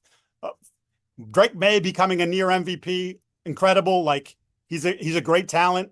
You guys saw it. He's got that thing. You think, if he builds on that, but like, Mike's the reason this thing went from unwatchable the last couple seasons to holy crap, they won 16 out of 17 and they're in the Super Bowl. Like, that shouldn't have happened. It did. He deserved a ton of credit for it. And now it was like, it's going to be harder. The schedule's going to be harder. The teams are now going to circle you. But now you add this whole element to it, this distraction part, which he even said it himself. He called it himself a distraction at one point during this stretch. Like, yeah, how do they overcome that? How does he deal with that? Because it is a level that he has not had to face, even when you were losing whatever it was, 7 straight to end his Titans tenure. The football component of this, have you ever heard of an NFL coach not having draft picks participate in rookie minicamp? Because that's what just happened here in Tennessee. Like, I'm out there watching guys who I'm not going to know their names here in a week. Yeah, that's kind of crazy to me. I saw you guys have some new media restrictions as well. No. I got to tell you, that dealt very much out of the Bill Belichick playbook right there, guys. That's the life we lived in New England for the better part of 20-something years, where, first of all, the rookies would come out wearing 50, 51, 52, even if they were the quarterback or a wide receiver. No nameplates, I'm sure. No nameplates. There were practices with no numbers on anybody's jersey. You're like, I don't know who that is from 100 yards away. Like, I can't, especially early on, you're like, I don't know what that body type is, who that face is. That's a little odd to me. That's a little, I don't know if paranoia is the right word, but it sort of feels that way a little bit. So yeah, that's you've entered a different phase over there in Nashville. To hear Jets reporters tell you about it, there is some level of paranoia that comes with this particular head coach, but we will see if Robert Saleh keeps his draft picks healthier than he otherwise would by not having them participate in rookie minicamp. Whatever, it's not something I'm going to throw a huge fit about, but the media restriction thing is a fight that I will fight on another day. Mike Giardi, Boston Sports Journal, kind enough to make some time. Thank you, buddy. Thank you, Buck. Love you, Mike. Thanks, guys. Say it back. Oh, no love you, man. Oh. Wait, I cut him off. What'd you say, Mike? Deep in my heart. Yeah, that counts as love. That's why I love Giardi. Mike Giardi of the Boston Sports Journal there with us. He was very reticent to do that segment. I appreciate it. It's uncomfortable subject matter for both me and Mike because, like Mike said, we have known the parties involved for many, many years on both sides of that. But the idea that this thing is just going to continue to get life. Were you surprised to see it on Inside the NBA?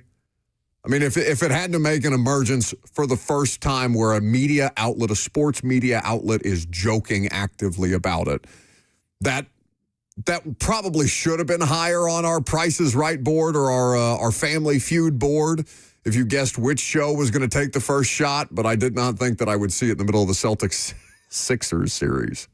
Yeah, I mean, if someone was going to do it, and I don't know, I'm kind of split on how I feel about this, but I almost feel like we're to the point where we're joking about it is almost lessening the bite of it. Like, we've been joking about this for a minute. Who does it lessen the bite for? You would think for them, I mean, at this point, like, it is, I mean, it's a scratched wound that just keeps getting reopened. But at some point, you just become numb to that stuff. Like, if that's the worst thing that happens now, okay, cool. Like, if they're just making fun of us doing a Titanic pose on a boat, like, keep that coming. Stop digging deeper and finding how long this has been going. And, there's another bar picture from 2011 or something that surfaced. Like, that's the stuff that would really hurt. Like, the people around you. The boat stuff, yeah, it's a joke. But, like, yeah, I would be able to knock that off my shoulder. There's no way the Chargers can take a pass on that, right, when they do the schedule release? Like, now you almost have an obligation. They have to. I assume that most people, and especially teams in their division, would take a pass at it.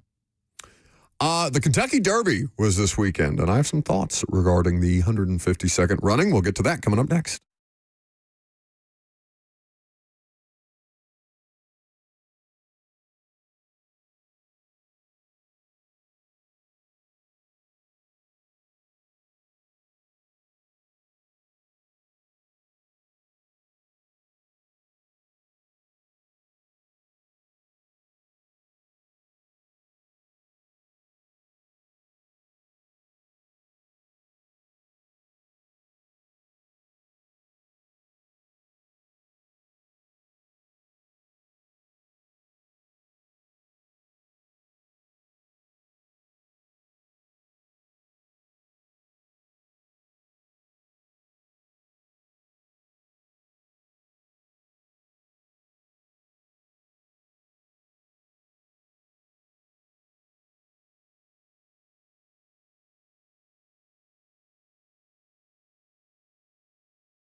Welcome back to the show, fueled by Hattie B's Hot Chicken.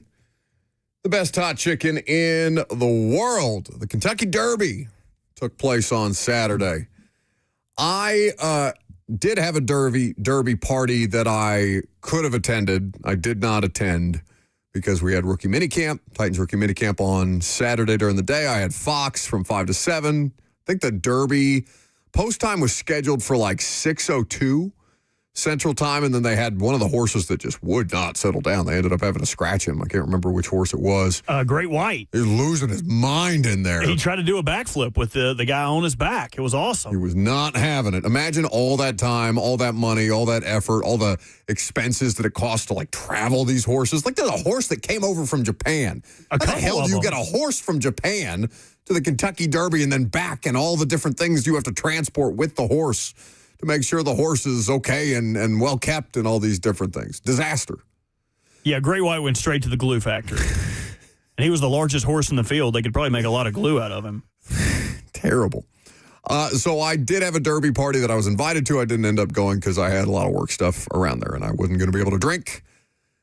And so if I can't partake in the libations at a Derby party, because the race is exciting. I don't really bet on the horses. Like I'm not in there doing a superfecta or all these different type of things that you can do, all the different kind of wagers that you can bet to, first place, second place, third place. What is that? Is that a superfecta? I should be more familiar with the betting terminology around. I've never heard of that in my life. Horse racing. There's all kind of different terms. I've never watched the Derby until this year. I've never You've cared. Never watched the Derby ever before this year? Never a second of it. I've never cared. It's like redneck horse racing NASCAR. I just didn't get it until this year, and I got it. It was a great finish. Great finish for Golden Tempo, who was 24-1.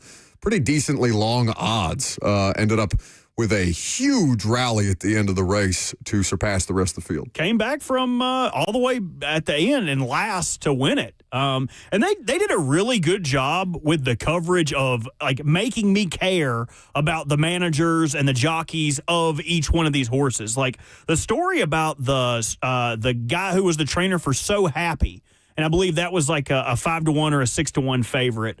About how he lost his wife less than 4 months ago. It was his first Kentucky Derby ever, and they said together, I will never go to a Kentucky Derby until I bring a horse there. And he went on a crazy run. His wife passed away 3 months prior, so he was making this first trip to Kentucky on behalf of his deceased wife and was doing it all for her. And I was like, oh, this is a crazy story. And every one of them had a story. It wasn't like someone's wife passing away or something as morose as that. Some of them were different, or they had ESPN draft coverage. It was very ESPN draft coverage, but I really liked it. I thought it was cool. And humanizing. Yeah, it was. I mean, what they do after the horse, I think, is called euthanizing. But yeah, it's fine. Jesus. Any of them that don't win. Oh, it's called stud. They put them out the stud and they make buku money off of horse semen, horseplay. Oh yeah, there you go. Well, we should buy a horse. I was trying to look for a different word other than semen. Well, I mean, that's the technical term. You're allowed to say that. Yeah, bingo. We should buy a horse. We should get into this. My cousin he owns a part of a horse, right? Because these horses are outrageously expensive. Ooh, can you buy parts of horses? You can buy parts. You can buy a share of a racehorse. What part does he own? Yeah, I don't know what share or what percentage of the horse. Oh, so they don't distinguish it. You're not like right leg. I don't think you get like the haunches. I would like the hoof and the tail hair, please. So my cousin, who was a baseball agent for 100 years, used to run the baseball division at CAA, which tells you the kind of money that these people are making to just buy a share of a Kentucky Derby horse. His horse ran in the Derby last year, and it was one of the coolest moments. Not just because, I'm happy for him, and obviously he's having tremendous success and a lot of fun with it. But, yeah, the Kentucky Derby is a great time. I saw Will Levis and Wandale Robinson. They have gone together for several years to the Derby. It's always a big celebrity sighting event. I don't know what the best part of the Derby is if you don't care about horse racing. Because the race this year was electric. It's not always that as a finish, but it is a lot of times compelling. And not just the race, But you have the outfits. There's always outrageous outfits. It's fun to people watch. You have celebrity sightings, so you never know who you're going to run into. Our girl Talia, who went viral last year, or I guess 2 basketball seasons ago, for her coverage of the Florida Gators. She was kind enough to take a picture of the 3 of us at the Combine. Was she there doing coverage? She's working in South Bend. Yes, she was there doing coverage. Also had a picture with Joe Burrow that made Joe Burrow look like some kind of used car salesman. Joe Burrow infinitely underdressed for the Derby itself. A number of different NFL stars. Jeffrey Simmons, I saw, went for the first time. He said he was going to be back every year. He loved the atmosphere. Derby's a great time. My parents have gotten a box at the Derby before. That's a fine, probably. That's probably a fine. Yeah, that's worth it. That's the sound that it makes when you walk in the door. It's just cha-ching. Oh, they went over the prices. I'm well aware. Oh, did they? Yes, of what it costs to be in each different sect of the populace. What was the? I don't remember the name of the section that we were in the year that my parents got a box. If you wanted your own private box, I really have to dig in my memory because I was so hungover on Saturday. Whose fault was that? I think it was definitely mine. It was over $100K. Yeah. For the boxes. Yeah. You saw DeAndre Hopkins doing his latest PR round at the Derby. Wants to play for Burrow. Anyone. I think he wants to play for anyone who is good. He probably could. Yeah, I mean, he probably could. Well, he was fine last year, right? Like he didn't make a huge difference for that Ravens offense, but he was fine. For what it was, for his target share, he was really good. Like every time they targeted him, it wasn't like he had a massive share, but when he was pretty good. If we had a Derby horse, what would you want to name your horse? Because they all have like beautiful names, like ships. Lucas Panchica. See, I would want to name him Elmer Escapee. No. So then everyone would be like, stop trying to you better let my destroy horse these win. beautiful animals. You better let my horse Or win. he's going to the glue factory. Yep, he's going to be holding 2 things together. No, I think we wouldn't have to name it Lucas. We could just name it Panchica. Nobody would know except for us. Just Panchica. It would be more of a tribute to the show's audience than Lucas's failed play-by-play attempts during Nashville SC broadcast. That would be our way to make up for the fact that Lucas is skirting his responsibilities. Is it weird that I want to try horse? I know you can eat it in Europe, but like everywhere here, you're not allowed to eat horse meat here. I don't have like a particular, I don't have a desire to try horse meat. I think it would make me sad to know that it came from a horse. Like if you fed me horse meat and I didn't know after the fact that it was seasoned properly and cooked properly, then I probably wouldn't be like that upset after the fact. But I wouldn't want to know that a horse was butchered for my culinary experience. Right. I would not want that. Okay, but I don't know. I just want to try it. It feels like it would be like a Fred Flintstone brontosaurus steak. Google says horse slaughter for human consumption became effectively illegal in the U.S. in 2007 when federal funding for required inspections was eliminated, closing the last domestic slaughterhouse. With no permanent federal bans existing, Congress has annually renewed funding prohibitions that prohibit the USDA from inspecting horse meat. So I've got to go to Germany if I want to try horse. Probably what's the most exotic animal that you've eaten? Oh, I've had goose, squirrel, rabbit, gator, all kinds of saltwater fish, all kinds of clams, mussels, oysters, crabs, lobsters, anything like that. I don't know. Maybe it's probably like a goose, a Canadian goose, because they taste terrible. They're just stringy and greasy. My grandma used to make really good goose gravy, though. For me, camel.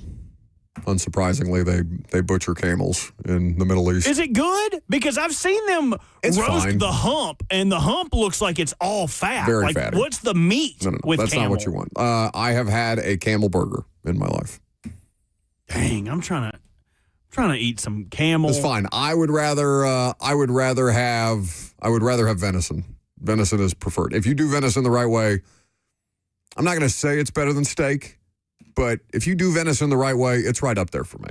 Yeah, you just got to kill. For a lot of people that aren't used to it, you have to kill the game. And sometimes that takes like either salting or some form of pulling. Like some people will do it in buttermilk or put it in the cooler with salt on it. And that pulls all like the blood and the hemoglobin and stuff out of it. But deer's killer. But I like a good old ribeye. And there is just not enough fat on a deer to give you a really good fat cap. So just cool. My hungover breakfast, you talking about how hungover you were on Saturday after the live show. Buddy, I made a 8-ounce filet with your favorite rosemary butter. It was good. Did some seasoned potatoes, made pancakes, and 2 sunny side up eggs. I was hungover, and that cured me before Titans rookie camp. I need one of them right now. I'll take 2 of them stat. What we have coming up next, however, is expectations for Anthony Hill Jr. You'll hear from the Titans rookie linebacker and head coach Robert Saleh coming up next.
12:03. Good afternoon from the Circus Sports at the Mint Kentucky Down Studios. I am Robert Walsh. Titans rookies and tried players hit the field last Friday and Saturday for rookie minicamp, and head coach Robert Saleh gave the reasoning why draft picks were not participating in on-field workouts. The draft picks, to give background, when they're going through the draft process, especially the 30 visits, they've been doing a lot of traveling. So over the weekend with our draft picks, we're going to be doing more baseline checking with them. So they'll be with the weight room, the strength and conditioning coaches. They're meeting with all of us throughout the day, but as far as practice goes, they'll be with the strength and conditioning staff, creating a baseline to see where they're at. And Vols basketball transfer portal news as they land Wake Forest transfer guard Juke Harris. News today that he is going to commit to Tennessee. The 6'7" sophomore averaged 21.4 points a game to go along with 6.5 rebounds this previous season. In this portal cycle, Tennessee has signed the leading scorers from Wake Forest, Loyola Chicago, Cal, VCU, and Belmont, and the second leading scorer from Notre Dame. Last season, the Tennessee team made 214 threes. This incoming portal class combined to make 364 threes last season. Buck has no juice. For all your foundation repair and your waterproofing needs, you've got to go to USSTN.com. Breaking news at once on your home for the Titans and the Vols. This is 104.5 The Zone.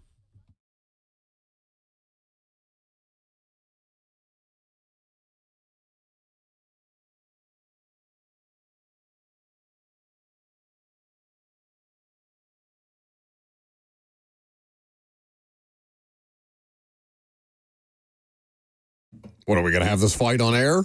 Juiceless. You want to work this out on air? No, it's okay. We do have some really cool news as the Jets put this out. New Jersey has sanctioned girls football, flag football, as a varsity sport. Oh, that is very cool. I saw the Titans are having a flag football women in sports event going on at Nissan Stadium today as well. Flag football in the Olympics is going to be something that I'm very, very interested in. And just if for no other reason to see who ends up competing. If Tom Brady decides he's going to train for the next couple of years and at age 50 is going to go out there and try and take the field for the USA, that would be nuts. Davin on YouTube says, Buck has no juice. Best update ever. Buck has no juice. You were juiceless. You were Tropicana last Friday night. Okay. Completely juiceless. Explain? Yes. After install, after some libations, after a couple drinks, I like to be surrounded by attractive women. Mm-hmm. And all of those attractive women that were at the install vanished. Like Casper the Friendly Ghost as soon as those three mean ghosts come around. Or is it two? I think it might be two. It's been a long time since I've seen Casper. I think the last Casper movie I watched was the live action Casper, which is still 1998. So you're maintaining what? That I did not sufficiently provide you with enough women to look at, to ogle, to bother, yes. Yeah, to what? I thought I did you enough of a service with the live show. I'm pretty sure I had 4 or 5 sets of women running around there for you. They did not stick around. I was busy.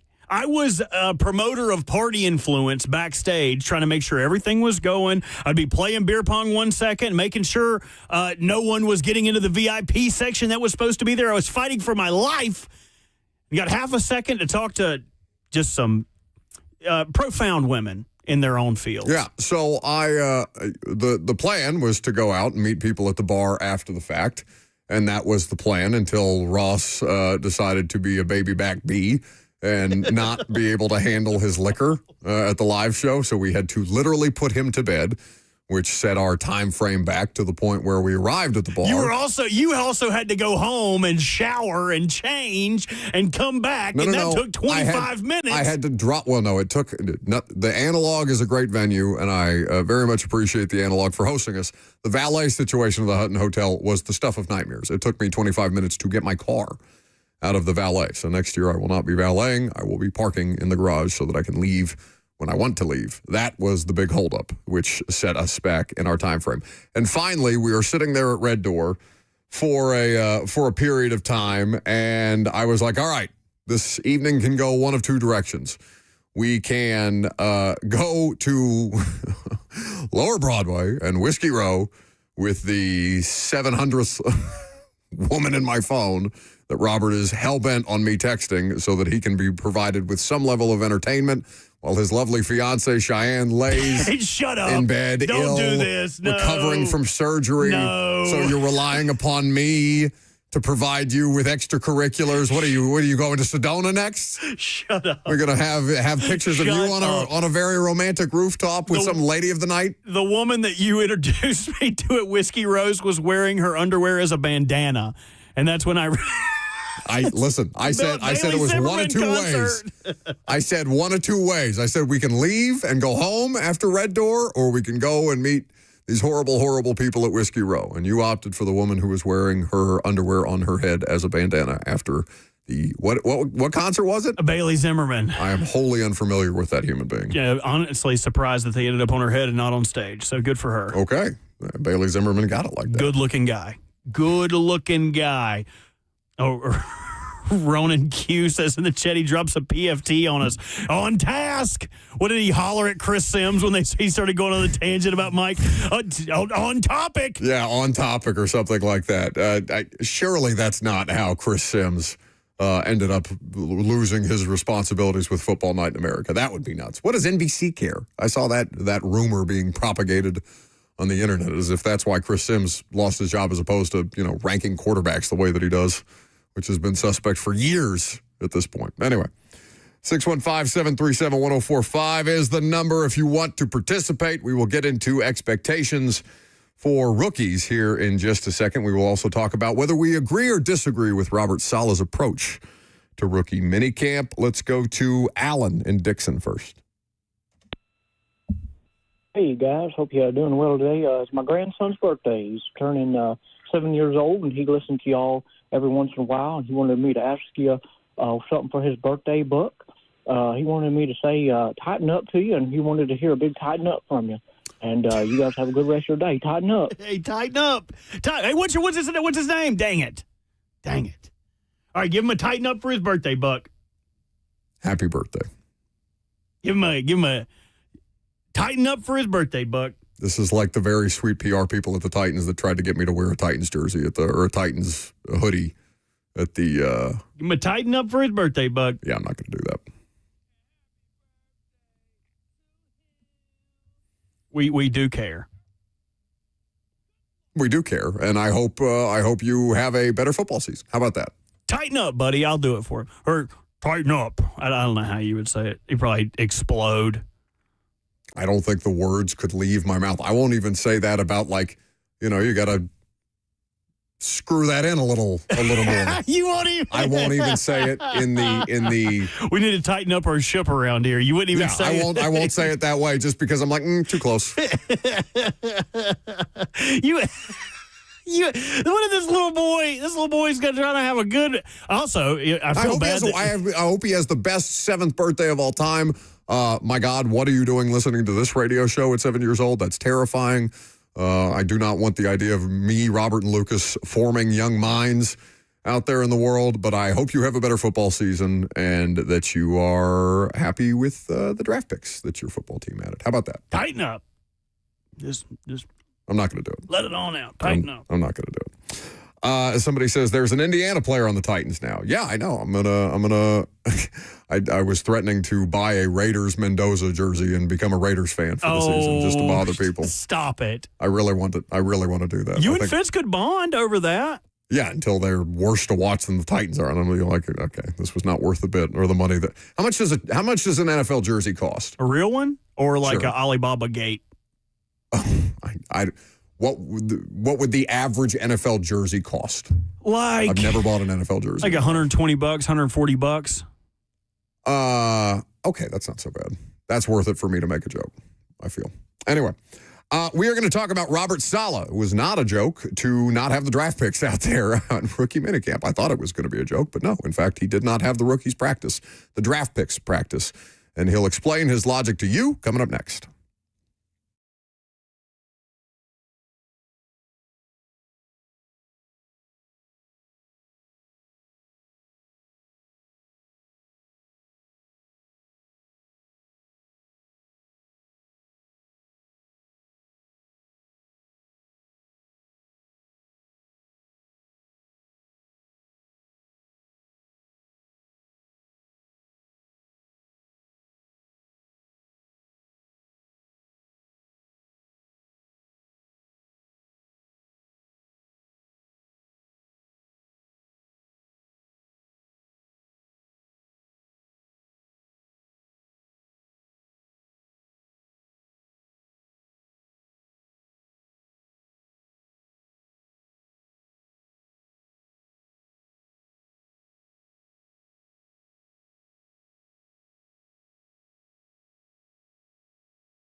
Welcome back to the show, fueled by Hattie B's Hot Chicken. Ooh, how many Hattie B's Hot Chicken sliders did you eat at the live show on Friday? Oof. I had one after the show was over. I saw Cosell eyeing the desserts. Always a dessert guy, Greg Cosell. Those banana pudding shooters didn't stand a chance. My favorite thing was they just left a large basket of pickles. So I was just able to, if you know me, I love pickles, so I just slathered my chicken with them. They offered me an entire tray of mac and cheese to take home. I said, no, I can't do that. Why didn't you tell me? Oh, you wanted it? What were you going to do? Take it to the bar with us afterwards? It was literally a huge one of those those shut up. metal. Just shut up. I said, what no, would I have done with it? Would have eaten. I would have frozen it. I would have eaten it every week. An entire tray. Their mac and cheese is delightful, too. It was good. I was like, can I just take a cup to go? And they're like, you don't want the whole tray? I was like, no, you could just pitch it. Dude, you are a scoundrel, man. No juice, no mac. What are we going to do, man? You keep this up, because the next time you want to cut a line somewhere and I magically wave my wand and we... That was impressive. That was impressive that you got us in. I wouldn't say that's pulp. Why do you think I do this job? That's not juice. That's pulp. That is absolutely juice. That's pulp. That's not juice. Pulp can get you in places, but it's what you're able to do when you're there. That is the juice. I didn't pay for a drink once I got in there. I don't know what you're talking about. Well, those liberties were not extended to me. Correct. So. Anyway, so we are going to talk about rookie expectations with Anthony Hill tomorrow. We've been all over the place today, as is to be expected when Robert and I are left to our own devices. So 4 more days of this. Lucas is in Portugal, if you're wondering where I don't know. Lucas isn't even what's the word, the phrase, the voice of reason. Lucas is just, the voice of apathy, waiting for the show to be over so he can go get lunch after the fact. So the voice of apathy is not here today, which is why we are bouncing all over the place, as we tend to do without guidance. So we'll do Anthony Hill expectations tomorrow. But I do want to talk about Robert Saleh's approach to rookie minicamp, because normally after a Monday or on a Monday where there has been a minicamp, an OTA, a voluntary mandatory minicamp, whatever the case may be, there's all manner of off-season workouts. Normally we would talk about the things that I saw at rookie minicamp. Now, for me personally, and this is not an attack or me trying to denigrate the tryout players, 58 tryout players, 11 UDFAs, 5 guys from last year's roster who were all working out this weekend. And we did have a lot of valuable conversations with Gus Bradley and Brian Dable and Bones Fossil and Robert Saleh speaking before practice. So there was some value out of this weekend. But I would say in the 10 years, the 10 seasons that I've covered the Tennessee Titans, these were the 2 most worthless practices that I've ever been a part of, because it was just really about putting guys through athletic drills.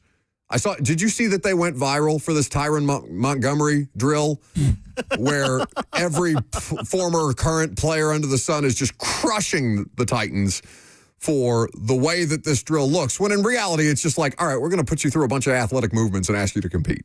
It's a special teams drill. Bones was out there running it. And the Tyron Montgomery guy, have you read his story at all? One of the Kaylee on their PR staff was explaining to me how the hell it was he came to be a football player. It's super impressive. Nuts. Having never participated in organized football until he was 19 years old, takes this ass-backwards path to get to John Carroll, and then all of a sudden he's a record-breaking receiver. John Carroll gets the opportunity to participate as a tryout player, or rather a UDFA, in the Titans camp. But he's a former basketball player, and the drill that they went viral for over the weekend was him very much looking like a basketball player trying to do a football drill. My buddy sent it to me, and someone put the Pirates of the Caribbean music underneath it and said, why does he run like Captain Jack Sparrow? That's so good. It was really good, man. But my favorite part of it is everyone who wants to act like they're in the know on both sides of it. Where it's like, you don't understand. This drill is for this. This is how they show athletic. Defending it. It's like, shut up. None of you know what they were trying to accomplish with this. For 10 years, I have sat at practice almost every day of my life for 10 years, okay? And I will sit there and listen as much as I possibly can to what the coaches are asking these guys to do. And I still have a huge knowledge gap about what every player or what every drill is meant to accomplish for every player. Some more useful than others. Like, again, I think it's fair to identify some of these things are not actually practical football exercises that you're going through. And while coaches may be great at schemes, some of them are not the best at putting together drills. But that beyond them going viral for a drill that looked kind of funny and a player that looked kind of funny doing the drill, they didn't have the rookies, they didn't have the draft picks practice. They had the draft picks participate in meetings, in performance education, for lack of a better term, after the practice, and then they were obviously doing strength and conditioning stuff with the draft picks. But none of the 8 draft picks participated in a practice. Even Jaron Kanik, who is a special teamer, 7th round, H-back, converted linebacker / tight end type of player, even he was not out there participating in that beyond stretching. I saw that the draft picks came out to stretch. So Robert Saleh, before the 2-day rookie minicamp, was asked specifically about what the hell are you going to do with the draft picks these 2 days. And this was a couple of question and answers with Robert Saleh. The draft picks, to give background, when they're going through the draft process, especially the 30 visits, they've been doing a lot of traveling. So over the weekend with our draft picks, we're going to be doing more baseline checking with them. So they'll be with the weight room, the strength and conditioning coaches. They're meeting with all of us throughout the day, but as far as practice goes, they'll be with the strength and conditioning staff, creating a baseline to see where they're at.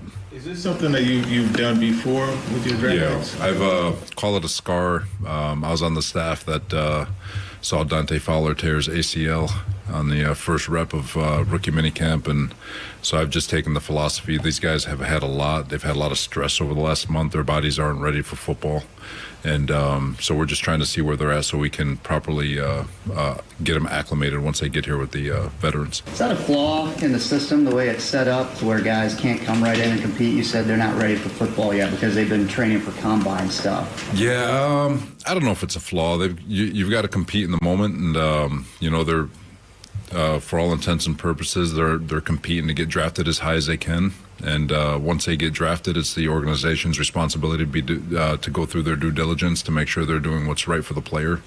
And every team's different, and I'm not saying our way's the right way. It just, some teams will go 11 on 11 and throw all their rookies in there and see what they're at. But like I said, you can call it just scars and just trying to make sure that we do things the right way. This weekend's not going to make or break anything. And the second part to it also is we get so enamored with the draft picks that our eyes kind of get fixated on them and their movement. And there's about 40 or 50 other guys. I don't know the exact roster, but we really want to make sure that all our scouts, all our coaches, all of our attention is on these undrafted free agents and tryout guys, just to see if we can find 1 or 2 that can make this 90-man and compete.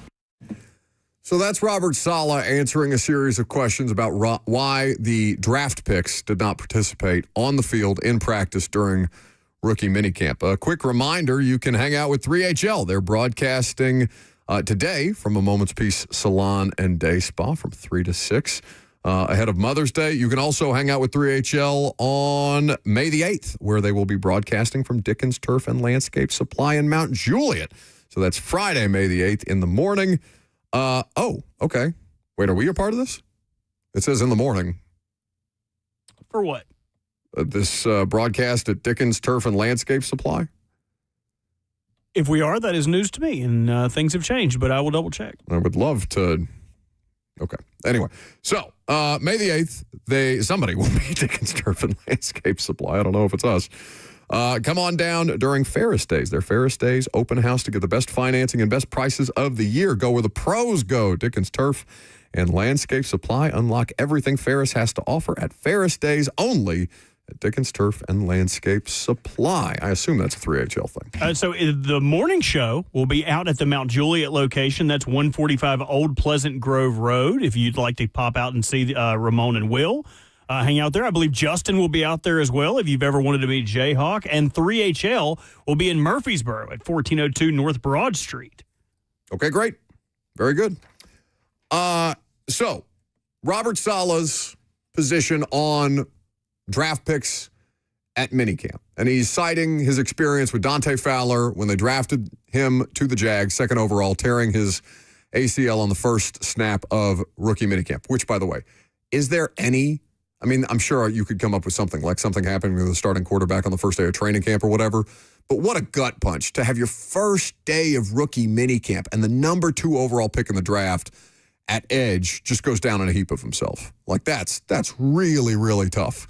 So in principle, I've got no issue with Robert Saleh taking a more wind-up approach to the rookie's conditioning, because I do think he is correct in saying there's a tremendous amount of stress that is put on your body in the pre-draft process. Now, you might moan and groan and say, they're football players. They ought to be able to handle stress on their body. And, God forbid, they took a couple extra flights in the pre-draft process because they were requested for a 30 visit in Green Bay one day and then Vegas the next or whatever. This is real, though, especially if you're talking about high-level, high-performing athletes whose bodies are very finely tuned machines, for lack of a better term.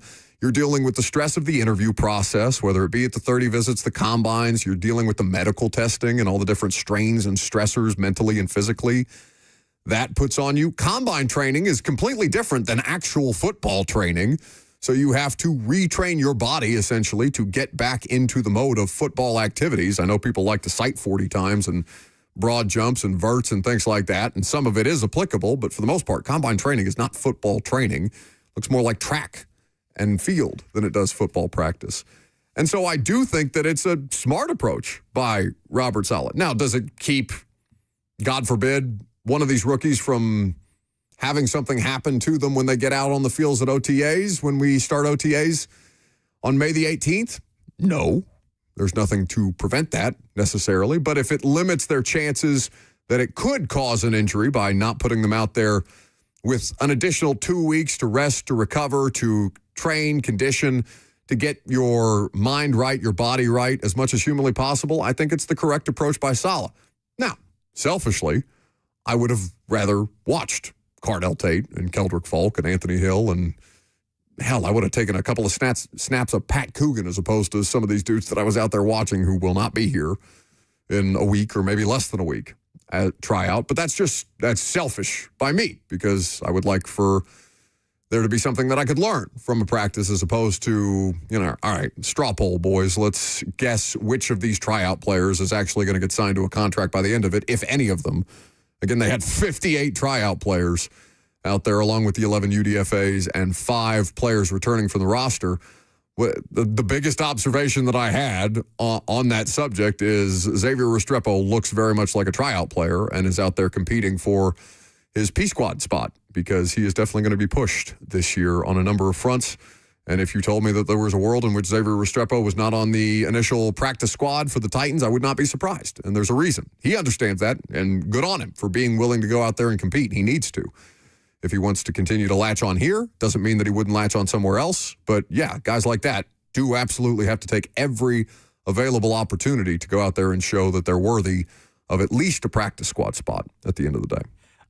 I don't disagree with the process of not having the draft picks out there, but if you were a UDFA or like a tryout guy, like the rationale of like, hey, these guys haven't played football in 4 months, they're not ready to hit the field, and then you weren't a draft pick, so they're like, oh, by the way, get out there and do those football things that we said they weren't prepared for. The immediate follow-up for Saleh was something to the effect of, so the UDFA guys and the tryout guys, they're good, and he's like, yeah, we're rolling. Literally, that was the quote. We're rolling. Get out there, go ahead and do some drills, fellas. I mean, if you want to know what kind of disposable nature these guys are treated with, it is never more cut and dry than that. Yeah, these guys who we just drafted, even Kanik. All right, Kanik got drafted in the 7th round. You think Jaron Kanik can't get out there and bust his ass on special teams for bones? You know that guy's like, I'm glad they drafted me instead of letting me be a UDFA, man. I mean, truly. So with Saleh, there are some people that would maybe take some issues with it. I don't think there's any real argument to be made for that. They absolutely have to be out there during rookie minicamp. It was not something that I was going to hem and haw about. Somebody asked me on the chat, can you pull this exchange, Robert? I don't know if this is a pain in the ass for you, but it's the very last question that it is, but I'll find it. That Kaharski asks Salah at the end of his press conference, because this is, again, too inside baseball for the larger listening audience, but there are new restrictions as far as what we are able to do media-wise at the Titans practice facility, where we are able to go, where we are not able to go on the practice field to get you your precious ladder drill videos and practice videos and all the different things. But and listen, I'm on Paul's side here. I think Paul's if Teresa Walker is the president of our Pro Football Writers of America chapter, then I think PK is the VP. So Paul's out here trying to fight for our restrictions or lack thereof on the level of access that we get. But the way that he asked this question, man, it just made me laugh. Go ahead. What's your understanding of what we did to warrant the restriction of our access that's been pretty much the same for 30 years? There's a lot of construction outside. Been that same construction for 3 years running and it hasn't been a problem. Yeah, but you're going to have to answer it. He's got the answer for that one. All right. Thanks, guys. Who is the aforementioned he? Did he point to someone? He's pointing at Everett. You're going to have to. Everett's the head of PR on the football side. Oh, yeah, he has the answers. Well, it's funny. And I don't know if I'm portraying it, because somebody in the chat asks me on YouTube, Bustin asked, Buck, can you explain what PK's last question was about that Salah kind of laughed off some type of media access restriction? So, yeah, it is more restrictive. It's more restrictive than it's ever been in the 10 years that I've been out there, and every coaching staff is different with the way that they restrict or allow media to operate. This is the most restrictive version of this that I have seen in 10 seasons. Paul is saying that it's the most restrictive that it's ever been in. I think PK's been here since they moved over from Houston as the Oilers. How much do fans care about that? I'm sure not at all. Fans just care about getting their practice footage. So if it's coming from the team account with a million better angles than we've got, what's a fan going to care? From our the only thing that I really do care about that I think would impact this is if it restricts our ability to have practice observations. If it is restrictive, and to Salah's credit, and I may be betraying a confidence here, but during this practice on Friday, Salah came up to me on the sideline and was asking, okay, well, where have you guys traditionally been able to walk? He was asking me for feedback, but he was asking me, one, what the hell Paul was trying to ask him, and two, where we had previously been able to roam on the practice field. But that's really the only way that I think fans would be impacted by it, is if we have pretty restrictive limitations on movement that would allow us or not allow us to be able to see as much of practice during training camp as humanly possible when practices are historically open. I know people love their practice observations from Tehran, who does a really good job being detailed about it. Jimmy always has good practice observations. So that would be the only way that I would think the media restrictions, the new media restrictions at the Titans facility would impact the fans. Mostly it's just us bitching about things that we've had previously that we still want, but it's subject to whatever. I'm not saying that I agree with it. I obviously don't agree with it. I understand that it's going to be different from coaching staff to coaching staff. Maybe Salah takes some of the feedback and decides to be a little less restrictive on us. But if they start weirding games, nobody's going to give a rip. If you win, you're good. No, just win. Just win more than 3 games one time. At that point, all that matters is the product on the field on Sundays. Yeah, Bob called me and we kind of sat down and really talked about it. I kind of figured we'd come up to some kind of rationale, but we didn't think that you guys needed to be privy to everything going on in rookie camp. We'll revisit this. I had to, God bless the iPhone I got a new phone recently. My Zoom now goes from, it was, I think the highest level of Zoom was times 8 on my last phone. This one does times 24 Zoom. So even from, I think literally, it was at least a football field away, I was able to get times 24? I have times 24 on my phone. I have times 10. Oh. Poor. broke. Yeah. Yeah, we get it. Sad to be poor. At least I've got juice. Very sad to be. Based on what I saw on Friday, you had less juice than me, bud. I don't know. Ask the people that were at the No, install. you I waddling was around with raccoon eyes and your hair down and a with hat. With the hat and the hair down. The audacity of this man to walk up to me and say, strutting around, say, I think I'm a hat guy now. Dude, when I tell you that. It was a good look. I even complimented you on your hat. I never say nice things to you about your appearance. Dude, I was looking pretty swollen jacked also. So a times 24 level zoom for me to just get a video of Carnell Tate walking from the weight room to the bubble. That was as much Carnell Tate video as I got this weekend from 1,000 miles away. We've got some pretty interesting sports media news that I think is actually going to be of consequence to the audience. We'll cover that and update some polls coming up next.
Oh, it is May the 4th. How about that? Happy May the 4th to all of you nerds who celebrate. I hope this is clean. I've never looked up what language this actually is, but... I'd be curious to know what is the actual language of this song. Oh, no, wait. This is the best part.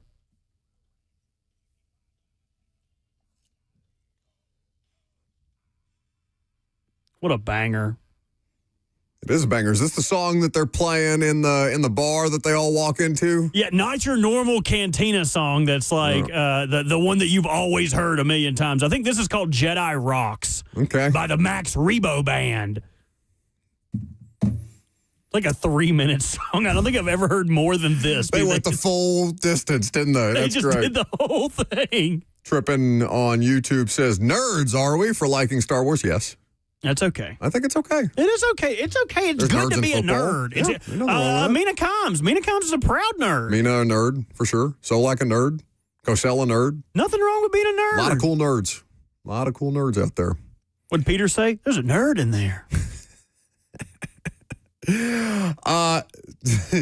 Quite the opposite is what is happening on ESPN here on Friday, apparently, which, by the way, I think we may cancel the show and just have a live watch of this, a live commentary, live running commentary. Oh, a little bit of NFL news. Tyrod Taylor signing with the Packers. Oh. Keeping the NFL dream alive. But for what it's worth, I am infinitely more excited about what's happening Friday than what's happening in Green Bay. When you told me this, I thought it was fake. I did not think it was real. Well, because we've been led down this road a number of times without actual payoff here. But Front Office Sports reported this morning, Skip Bayless is returning to ESPN.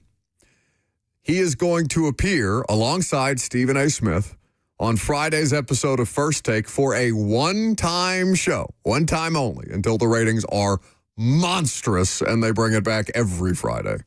It feels like the direction that we're heading on this. So Front Office Sports has learned, saying, marking his first appearance on ESPN since leaving the network. It feels like way longer than 2016 that Skip went to Fox and obviously was since let go of Fox. What was his level of involvement in that hairdresser Joy Taylor Fox executive scandal? Was it? I mean, I don't think that Skip was carrying on in a nefarious way. Yeah, I'm unsure. But maybe Skip had some knowledge of the situation. There was some connection to Skip Bayless in the middle of all this. So, yeah, they're going to bring Stephen A. Smith and Skip Bayless back on First Take on Friday, and I kind of love that.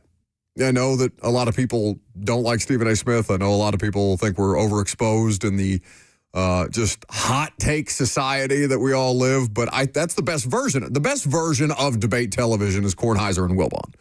They are the genesis of this. Pardon the interruption is the standard for all time. There's a reason they're still doing this, mostly because I think Mike and Tony would not know what to do with themselves if they did not work on a regular basis. But what that birthed was basically sports debate television all over the place. And the highest level of that, depending on how you view these things, is First Take with Skip and Stephen A. I love that they're going to bring them back for just one show.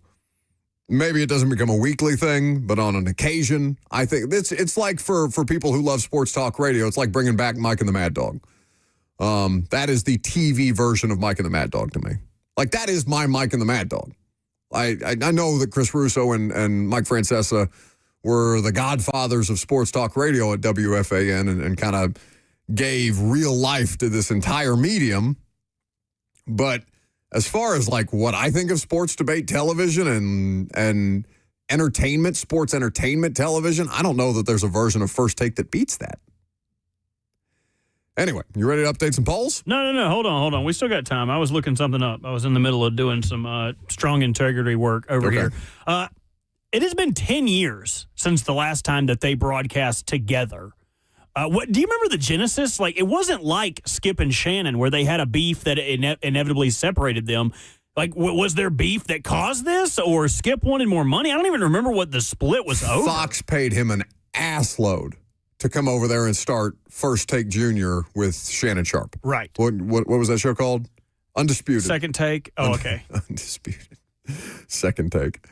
Second Take ended with the Shannon Sharp sexual misconduct situation that he is obviously not returned, because Shannon then went to ESPN, right? Shannon left Undisputed and was making regular appearances on First Take with Stephen A.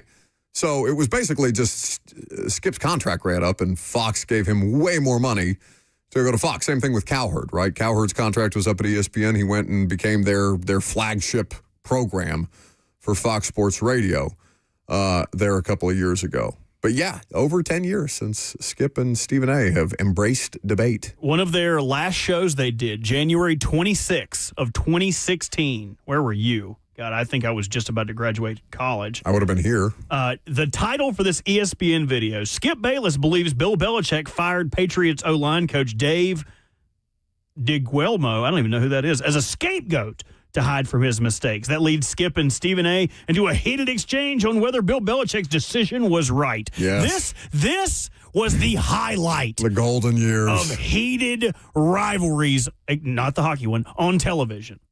Different. The argument is different. My point is, who the hell are you to question Bill Belichick about who he decides to fire? He would know what the guy does. It's what we do. He would know. He would know. Right? Listen, if he fired everybody, you might have a good point, because that doesn't make any sense. But he did it. He highlighted this individual. Defensive coordinator, still there. Linebackers coach, still there. Secondary coach, still there. Running backs coach, still there. We know all of them. We know who they are. We can't even pronounce this guy's name. We had to look up how to pronounce it. He's Bill Molly Belichick. can say it. I can't. I haven't touched him yet because I don't know his name. Nonsense. He was the easiest target by far, and he did it the day after the game.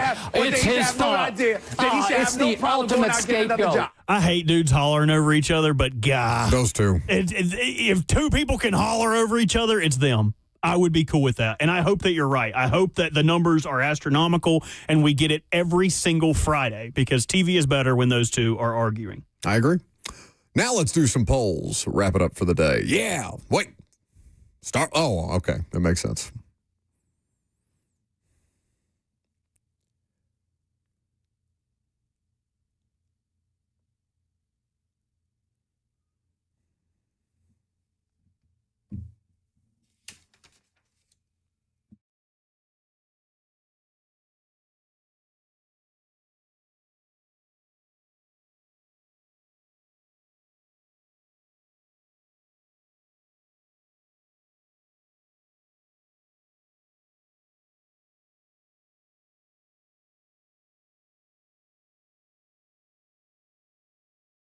The polls brought to you by Two Rivers Ford, the South's most trusted dealer in vehicles, or anything else you'd like to peddle over there to them. Which Titans UDFA would you pick to make the initial 53-man roster? We got a little deeper well of responses here than I was expecting us to.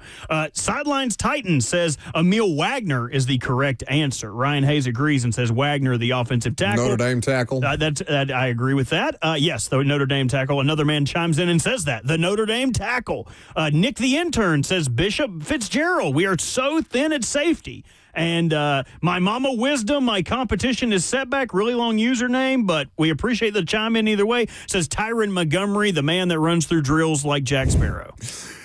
That is a variety of answers. We'll talk about that more tomorrow. Had it penciled in today, but of course we got distracted, so it just means good show content for tomorrow. Do you agree or disagree with Robert Saleh's decision to reset, or to, never mind, I'm dyslexic. That says rest. There's no extra E. To rest Titans draft picks during rookie minicamp. 76% say they agree. 23% say, nah, they don't see it. Yeah, I get it. There's no harm in it.